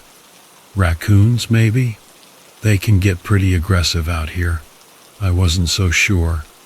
The marks were too big, too deep for a raccoon. But I didn't press the issue. We got the generator running, and the lights flickered back on. We went back to the cabin, and Clyde made some joke about the big, bad raccoons of the Ozarks. But I couldn't shake the uneasy feeling that had settled in my gut. The next day, Sherry and I decided to take the kids on a hike, while Clyde stayed behind to do some maintenance on the cabin. We followed a trail that wound through the woods, the trees forming a canopy overhead that filtered the sunlight into a soft green glow. Lizzie, ever the budding photographer, stopped every few minutes to snap pictures of wildflowers and bugs. Austin complained about the heat but seemed to enjoy himself despite his grumbling. We were about an hour into the hike when we came across an old, dilapidated cabin. It looked like it hadn't been lived in for years, the roof sagging and the windows boarded up. Lizzie wanted to explore, but I told her it wasn't safe. As we turned to leave, I noticed something that made my blood run cold. More of those deep scratches gouged into the doorframe. "Let's head back," I said, trying to keep my voice steady. We made our way back to Clyde's cabin, my mind racing. I didn't want to alarm Sherry or the kids, but I couldn't shake the feeling that something was off. When we returned, Clyde was chopping wood, whistling a tune that sounded vaguely familiar. "Find anything interesting?" he asked, wiping sweat from his brow. "Just an old cabin," I replied, trying to sound casual. "Saw some more of those scratches, though." Clyde's face darkened. "Yeah, about that. I found some around the cabin here, too, starting to think it's not raccoons." We spent the rest of the day keeping busy, but the sense of unease lingered. That night, after the kids were asleep, Clyde and I sat on the porch, drinking beers and staring out at the lake. The moon cast a silver glow on the water, and the only sounds were the chirping of crickets and the occasional hoot of an owl. "I'm not going to lie, Wardell," Clyde said, breaking the silence. "Something's got me spooked. I've been coming here my whole life, and I've never seen anything like those scratches." I took a long pull from my beer. "Maybe it's a bear or something, could be passing through." "Maybe," Clyde said, but he didn't sound convinced. We turned in late, and I had trouble sleeping. Every creak and rustle outside made me jumpy. I finally drifted off, only to be jolted awake by a scream. I shot out of bed, heart pounding, and ran to the kids' room. They were both there, wide-eyed and frightened, but unharmed. "It was Clyde," Sherry said, her face pale. "He screamed." We all rushed to Clyde's room, but it was empty. The bed was unmade and the window was open, curtains fluttering in the breeze. There was no sign of him. We searched the cabin and the surrounding area, calling his name, but there was no response. I noticed more of those scratches, this time on the window frame. "We need to call for help," Sherry said, her voice trembling. I grabbed my phone, but there was no signal. We tried the landline, but it was dead. Panic set in as we realized we were cut off. I decided to drive into town to get help, leaving Sherry and the kids at the cabin. I hated leaving them, but we needed the authorities. The drive felt like it took forever, the winding road seeming to stretch on endlessly. When I finally reached the nearest town, I went straight to the sheriff's office. Sheriff Boone was a grizzled old man who looked like he'd seen it all. I told him everything, from the scratches to Clyde's disappearance. "Sounds like you've had a rough night," he said, scratching his chin. "We'll head out there and take a look." I led the sheriff and his deputy back to the cabin.